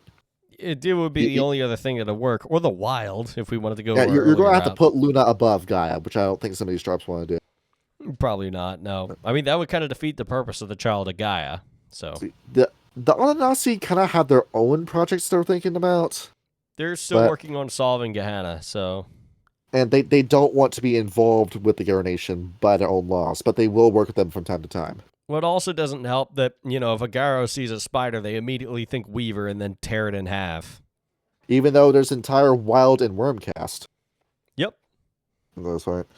The Garou, you're going to have to work on those reparations today with the Garou. Yes, because you killed most, if not all of them. You're going to have to start finding out where the hibernation tombs are. You're going to have to go ahead, wake up the Garou, come with a big fucking basket of goodies, and hope they accept your apology. Oh, brother. Look at me, honey. Winnie the Pooh. as best as I can do it. He's got such a distinct voice, it's hard to do. It is really hard. You really gotta hollow out your voice. The only problem is you gotta choke yourself to do that. Yes, Piglet. The Macaulay, the Stargazers figured this shit out. Why isn't Garou Nation? Because they're too prideful and too full of rage, as Reference said. The Nagar are never gonna pop back in. The Nuisha, they just want to have fun. The Nuisha don't give a shit. Yeah, so working with the Nuisha, nah, it's not gonna help. Ratkin. The Ratkin, I think, might be your guy. I'm gonna be honest. Ratkin, yeah, it's gonna. Below as I am to admit, the Ratkin would be the only hope. You're going to have to eat crow. You're going to have to eat crow. You're going to have to take the rat pill. I might have to take the rat pill on this one. The only other people that are crazy enough to get this shit done would be the Ratkins. And you won't let me play a Ratkin in the Los Angeles game. No, because I don't want to fucking deal with that shit. Well, it's easy enough to change the sheets to Roll20. You just gotta click the top of the forums page, and then you can manually put in the form bonuses. I know, but I also don't want to fucking have to deal with the insanity of a Ratkin. Well, but because I'm going to go all in on it. Well, not just it's not about you. It's about keeping a story coherent and not killing everything we look at. Well, all you gotta do is you just have to have the one rat, and that's it. Yeah, but is he going to be willing to work with the rest of the Garou? Well, between the 3 rats I have, Burst Bruiser, Vast, and Misery, which would you rather have? Misery seems the most reasonable. You rather have the Witch Max? Yes, I'd rather have the Witch Max because she actually seems to have her shit together. You gotta bring in a boss-ass witch. Well, yeah. Well, I mean, Burst Bruiser literally declared war on the Garou, and then Vast is a schizo. Bruce being an Imperium sanctioned psyker amongst Ratkin, and then you told me you don't want Vast, you want a rat that refers to himself as we and us, and our. I don't want the schizo rat. Go a little crazy. Take a look at this, because the rats are already pretty in tune with the wild to begin with too, so that also boils in with the wild idea. Yeah, basically. And after all, how much should do the Ratkin have that they haven't revealed yet? Well, that's the thing. It's like we read the Ratkin book a while back, but even that's scratching the surface, I think. And even they have a lot of secrets and a lot of toys they've yet to reveal because they operate in the shadows so well. Yep, You I'm gonna be Mickey you Mouse don't know with a how bad fucking it is. with a 1,000,000 round AK. You have no idea how bad it is because the Ratkin are ready to rug pull at any time. Oh yeah, And there's a lot of rugs. This is just the World of Darkness is just a rug factory. so typing in world population as I speak. If you were to get this, we're at 8.3 billion people, Kyle. It's a lot of people. So I'm gonna type in 2% of 8.3 billion. To give an idea as to how many rats we have that are the kinfolk that are ready to receive the changing plague, metamorphic plague as soon as possible. 166 million. That's a lot of fucking people. Which is definitely going to turn the tide in this war for Gaia if you go ahead and release that plague bomb that's going to awaken all these Ratkin operatives. I would say so. That, and I imagine. Well, the only thing is that the progenitors would probably do a pretty rapid reaction to that. Oh yeah, you're going to be in a race with the progenitors in that case. Oh, without a doubt, yeah. Because like, okay, we've got this, rat super virus, and we're gonna turn a bunch of people into ratkin, and then the progenitors are gonna be like, all right, fuck the WHO, we got this. Meaning that we're going to have the Garou Nation focus all in on the technocracy for this plan to work. Yeah, basically. That would we require have, a lot of coordination between the Ratkin and the Garou that I don't think either are capable of. well, we get the Garou Nation to go all hands on deck with this. So we got we got to have half the nation fight the worm to keep them at bay, and the other half fight the technocracy. Even still, pretty tall order. You've got the New World Order, you've got Iteration X, and you've got the Syndicate to fight in the scenario. Yeah. I mean, the Syndicate would think like, oh, this is terrible for business. We can't have this. Iteration X, I don't think would care all that much. But the NWO would make them care. Did you see the record-breaking profits that people were making during the pandemic? Well, yeah, I know, but they would have a great time during that. It's like, oh, okay, another pandemic, more remote work. We're gonna make Zoom 3.0. The Syndicate might be like saying like, yes, we've been waiting for this to happen. Finally, a calamity we can profit off of. Jesus, we can make all this money. Behold, as we go ahead and we attach the bike pump to the balloon bubble economy. Yep, just keep pumping. It'll keep its size forever. It'll just grow forever. It's great. Reasonably, you just have the NWO and the Iteration X to worry about. That's still going to be a pain in the ass to fight. So we gotta get the Gloss Workers in on this to fight the Iteration X, because even though the hit mark is resistant to stuff like plug and play, you could push against that. I'm sure you could find a way to like override that. We get the Glass Workers, the Fenris, and one other tribe. Probably the Silence Riders. Silence Riders on this? I'd say so. Or Shadow Lords? Silence Riders, you'd need to coordinate. We don't have time for Machiavellianism when we're in a race against the fucking NWO. And then we get the Shadow Lords to smash global politics with a hammer to fight the NWO. Yeah, they would have to be their counterintelligence. And then while we're doing this, we quickly gas up the Ratkin, have to release the Plague Bomb, and then Apocalypse is solved. Yeah, basically. All right, so there we go. We just wrote an Apocalypse scenario. Yeah, I think we did, actually. Yeah, there it is. There's Rat Apocalypse. We did it. We saved the world. Except now there's a shortage of cheese. The random rat event. Yes. And now everybody's itchy and scratchy all damn day. Itchy and scratchy. Except there's no scratchies. There's just itchies. Yes. And then what if we go cross spot with this? There's nothing a vampire can really do for this. Probably not. No. Nah. Well, actually, we'll find out with Rudy in Rage Underground. Yeah, but I'm not going to see how the Kimberla, Sabat, and Anarchs going to hang it up to support the Coronation. No, they don't give a shit. The Gangrel as a tribe might. The Nosferatu as a tribe might. Ravnos in India? Hey, the Silence Riders, that's about it. Yeah, that's it. The Ravnos were already fighting Equation to begin with. Yep. But granted, an ass load of them died in 1999. Yeah. Think about what other tribes. Really, every other tribe is so far up its own ass. Yeah, no other vampire would be willing to help the Garou. There's only one I'm thinking of, and that would be Clan Malkavian. Why the Malkavians? Because they know about what's at stake. That's true. Malkav would be like, I can't do anything if what the Garou are saying are right. Maybe we should help them with this whole worm thing. Malkev comes in, saves the day, and then dips. Basically, Just keep the game going. rare Malkav W. Who would have thought? The only other group I can think of would be the Assamites, and that's it. I mean, the Assamites would think it's like, okay, this is Gehenna. We trained our whole lives for this. This is what we got to do to save the world. We pull a whole Muslim invasion in Asia and use it as a smokescreen for the Assamites to come in. Honestly, that like fucking the Assamite just slaughtering the Kuei-jin would be the tightest shit in the world. Because there's a clan that can pull it off, it's them. Yup, I fucking love the Assamites. They're so good. By this point, they're a little limited to play as though, because you have to be an assassin as an Assamite. Yeah, but that's still fun. Yeah, you can't really have a casual Assamite. No, you have to be Ezio Auditore. This Mage Ascension, none of these traditions are going to get their shit together. No. You can't count on them for anything. The Tentacrack Union is just going to push a Weaver Ascension without knowing it. Yep, that's what they're already doing. And Hollow Ones are what the fuck, and then there's Marauders. You can't rely on them either. Okay, get Mage out of here. Yep. Can't work with this.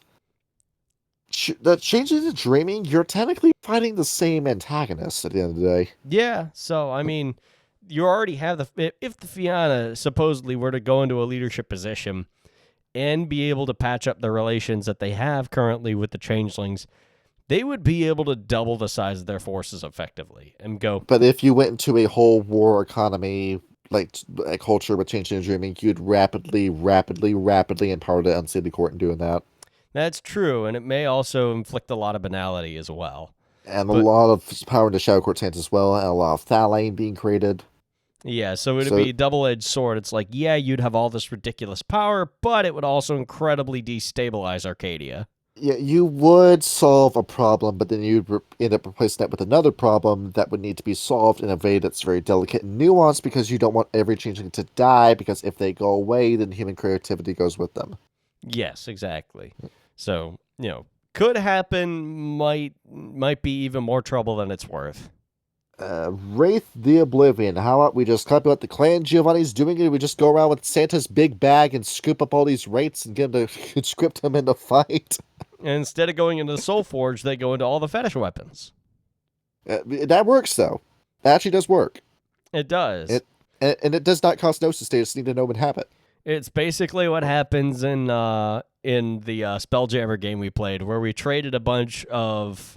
We duplicated Sugar, our magic item generator, and sold like a bunch of them to the Lanan. And then the Githyanki Lanan basically just started invading the galaxy because now they had an unlimited source of magical weapons. By this point, along with that, the Wraith could be the weapon himself if he uses Moliate. Exactly. All depends. And had a power. And they'd probably have a better time of that with the Garou than they would dealing with all the bullshit that goes on in Stygia.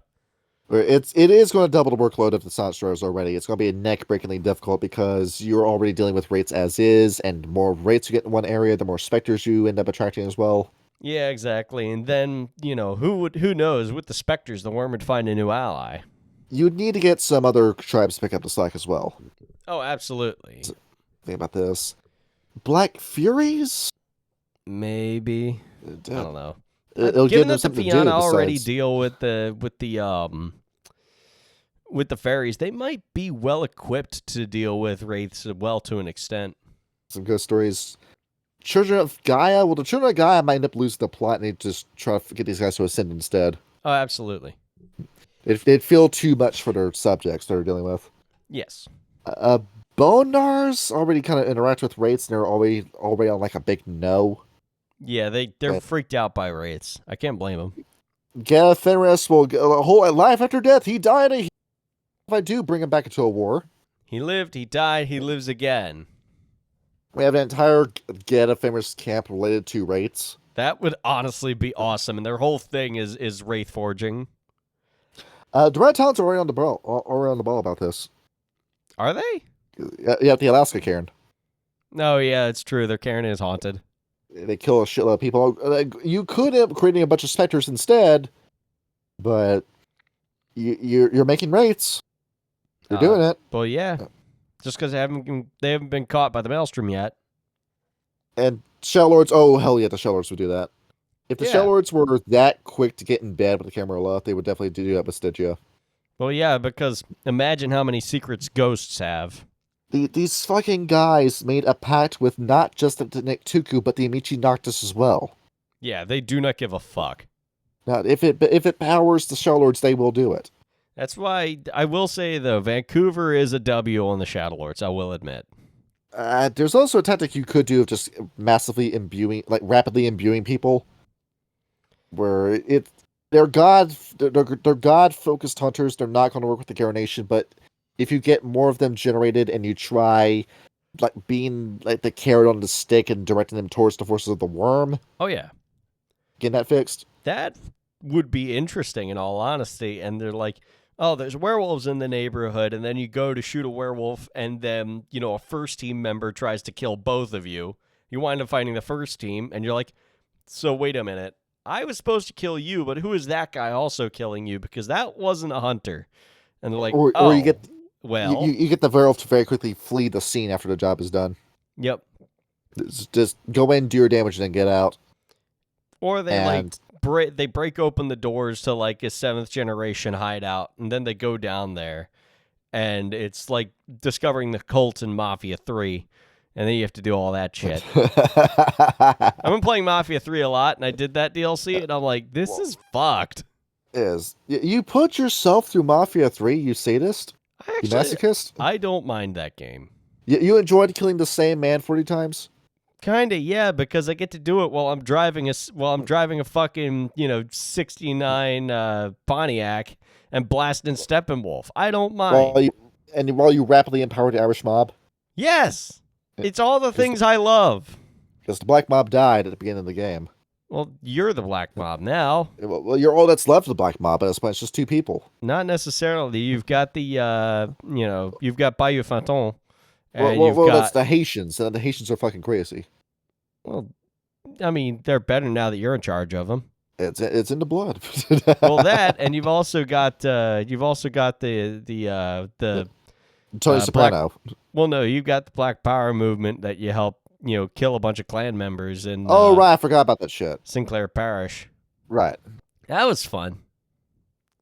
And Demon to Fallen, you can't rely on the demon for this kind of shit. They're focused on God and God only. Basically, yeah. It ain't gonna work. They literally came from the same place. They're next door neighbors with Malpheus. They're not going to help you. By this point, they just got out of it. They're not going to go back into it. Yeah, no. And they already have an issue to worry about the 666 Earthborn. No, they're dealing with that. Yeah. So, the Garou Nation's got a lot of fixing up to do. Yeah, no kidding. Gotta get on it. They're probably not going to, but And behold, we already created better ideas than most in fucking Shattered Nation.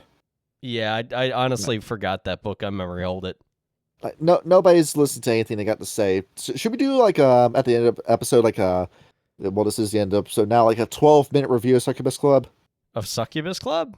Yeah, you remember the Succubus Club, Kyle? No, what the fuck is that? No, because it was like a throwaway location in Vampire the Masquerade. Okay, then why did 5th edition make such a big deal about it?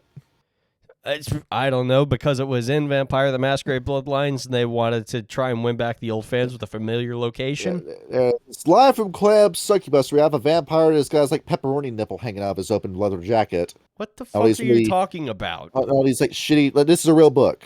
It's a real book written by Vampire the Masquerade. It's got this guy who's got fucking late wonky eye, and he's covered in face tattoos and neck tattoos that he got off the wall. Nobody goes into a parlor and says he wants that, and he's been thinking about that. He looked at that from off the wall, and he put that on himself. He was doing tattoo roulette, and it was the only place that made sense. This is written by 1, 2, 3, 4, 5, 6, 7, 8, 9, 10, 11 different people, and I'm seeing a lot of Swedish names in this. Oh, so it's all the Mind's Eye Theater gang? It's the Swedish LARP community. Why the fuck do these people have such a fucking stranglehold over Vampire? I don't know, because I guess there's nothing better to do in Sweden. There's nothing to do in Sweden? I guess not, no. They It's gave us time PewDiePie, and that was great, and now they fucked it up with this. And then you're over here talking about the succubus club, and like clubs aren't really a thing anymore. Like you go online if you want to get laid now. You got shit like Tinder, you got shit like Grindr. Well, no, You got there's this still guy. clubs. I honestly can't tell if some of these characters are men or women in this book. Well, that's the point. We live in 2026, and now what's your gender is now something you have to ask. It's like you know, and the Korax book says there's a lot of things that, you know, are intriguing about the vampires, their stories, their history, the androgynous sex appeal, but run the fuck away. And it's also talking about like the club scene. Like the club scene's not really a thing anymore. And like Dice Scum did a whole episode talking about how clubs fell off. I mean, yeah, they kind of did because they're too goddamn expensive nowadays. And I don't now want the to only clubs go and get like a fucking $20 cocktail and have music so loud I can't goddamn hear. If I'm going to a club, I want to talk to people. I want to meet some people. I'm not going to do that by taking ecstasy and jumping around for 2 hours. As fun as that may be, I'm not going to do that. I say that if it's difficult to go into this club if you're Nosferatu or a Salubri because you got the third eye. Well, the third eye wasn't always open all the fucking time in the original release. Yeah. Because you have pictures of Samuel, but he doesn't have to open all the damn time. And then the Nosferatu, did you forget about Bloodlines where you have the Nosferatu completely covered head to toe in leather? With the mask and everything? It seems they did indeed forget. And you're talking about this, the only clubs you really have anymore, Kyle, are gay clubs, and that's it. You just got gay bars, and that's it. I have not gone legitimately clubbing in a very long time. I do remember enjoying myself the last time I went, but I never really met anybody because it was so goddamn loud I couldn't fucking hear, and my friend almost got in a fight. And then when you go to a gay bar, everybody fucking knows each other, so if you make one mistake there, you can't go back there ever again. Is that so? Everybody knows each other. They say, oh yeah, my name is Jimmy, and that over there is my ex-boyfriend Bob, and he's dating Billy over there, who used to be dating me until I left him for Joe, and then Joe was also related to Dane over there, and Dane is dating Dean, and he's dating Dan, and over there is their optometrist, who also goes by this club. It seems like a very easy way to get a number of venereal diseases. Like, every gay man knows each other. Well, I mean, it's a tight-knit community. I can't blame them. That's the whole thing. And along with this massive persecution complex where it's the them and us mentality, so this is why you stick with each other the way you do. Yeah, instead of, you know, having a diverse friend group of differing opinions, you can't have that You anymore, can you? All this different risky behavior where you don't have sex with a condom. Well, see, that's just unhealthy. Yeah. You go into this, and you have the last rest of Fed. I'm looking through this, like, this is just a fucking Yappuccino book. Like, nothing in this is actually interesting. That's something. It feels like I'm listening to Darkside Phil talk looking at this. I thought he doesn't talk the majority of the game. Like Darkside Phil talks about ordering Little Caesars, and then he proceeds to give you the 40-year-long history of Little Caesars. See, if I wanted to know the history of Little Caesars, I'd just watch The Fat Electrician because he's funny. That's all it is. Like, you feel like, I mentioned a pizza company. I now have to tell you the entire history of this pizza company. I will say, though, if you do like Little Caesars, I would recommend watching the Fat Electrician video because it is quite entertaining.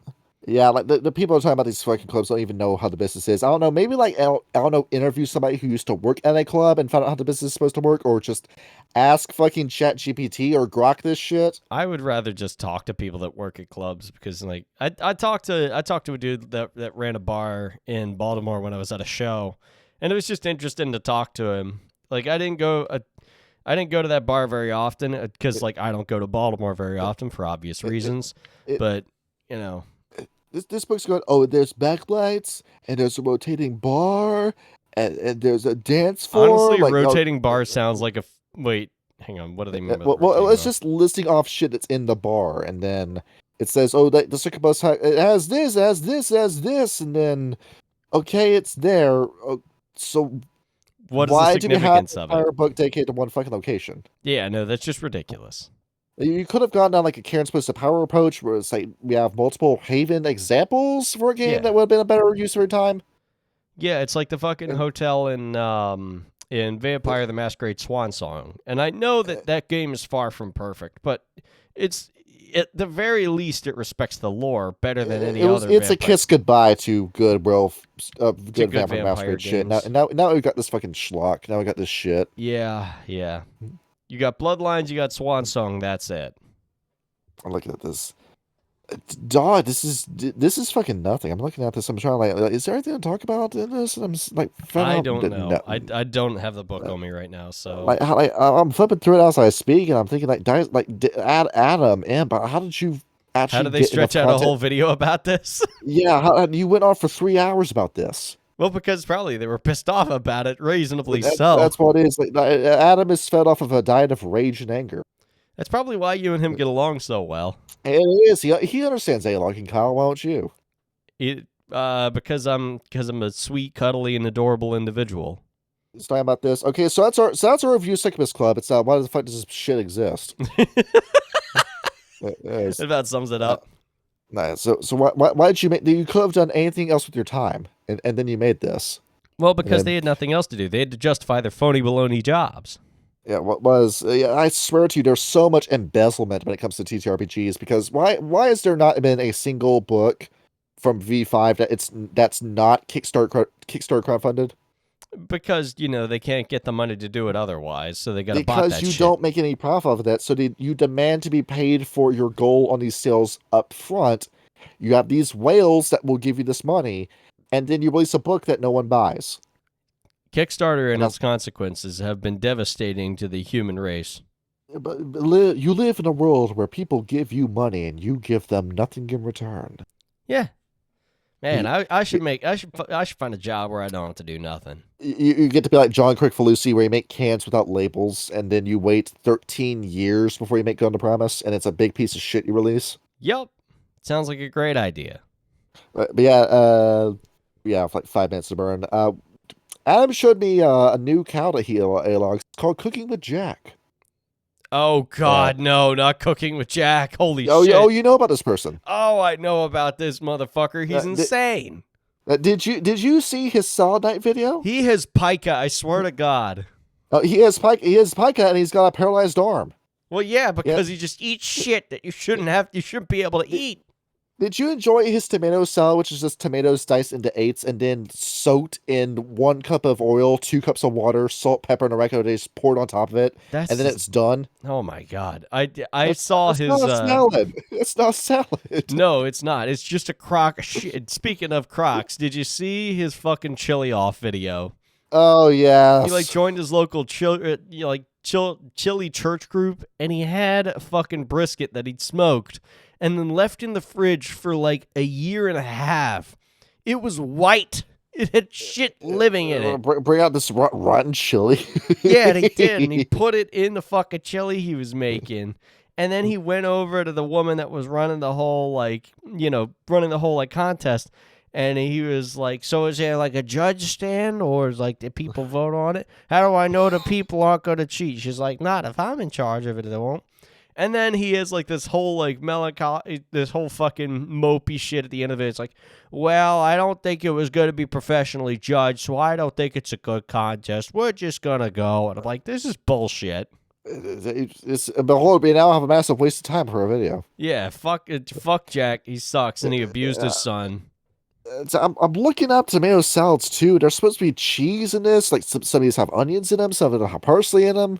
Yeah, if you're gonna make a fucking proper like tomato salad, you gotta get dice the tomatoes. I've never even heard of this before. Tomato salad. Yeah, you gotta put fresh moots in there. You got fresh moots. You got a little olive oil. You got some salt, some peppers, some oregano, some basil. In JoJo's Bizarre Adventure, they go to like the Italian restaurant. There's a tomato and cheese salad, which just slices of tomato and mozzarella cheese with olive oil on it. Well, yeah, that's what you're supposed to do.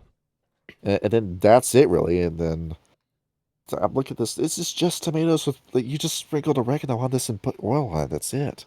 I will say though, like even though it doesn't sound appetizing, like salted tomatoes, a little cracked black pepper, and some fucking mozzarella with like a little bit of basil, honestly phenomenal. That shit slaps.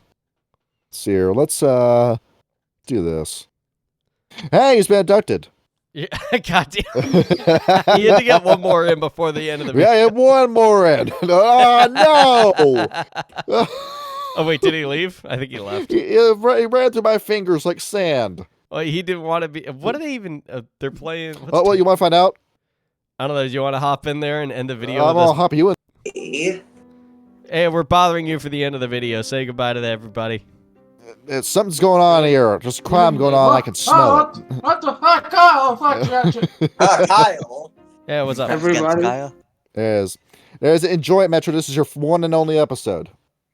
What the fuck? Oh, Everybody he's take care and gone. drink water. He's gonna. And there we go. All right. Happy Super Bowl Sunday and enjoy yourselves, everybody. He's got a party to go to. I got a party to go to. All right, let's so we go got just a party. little short episode. Yep. Good night, everybody. Let's do this. I will see you in how far away is Thursday? 4 days. Something like that, yeah. All right, GN.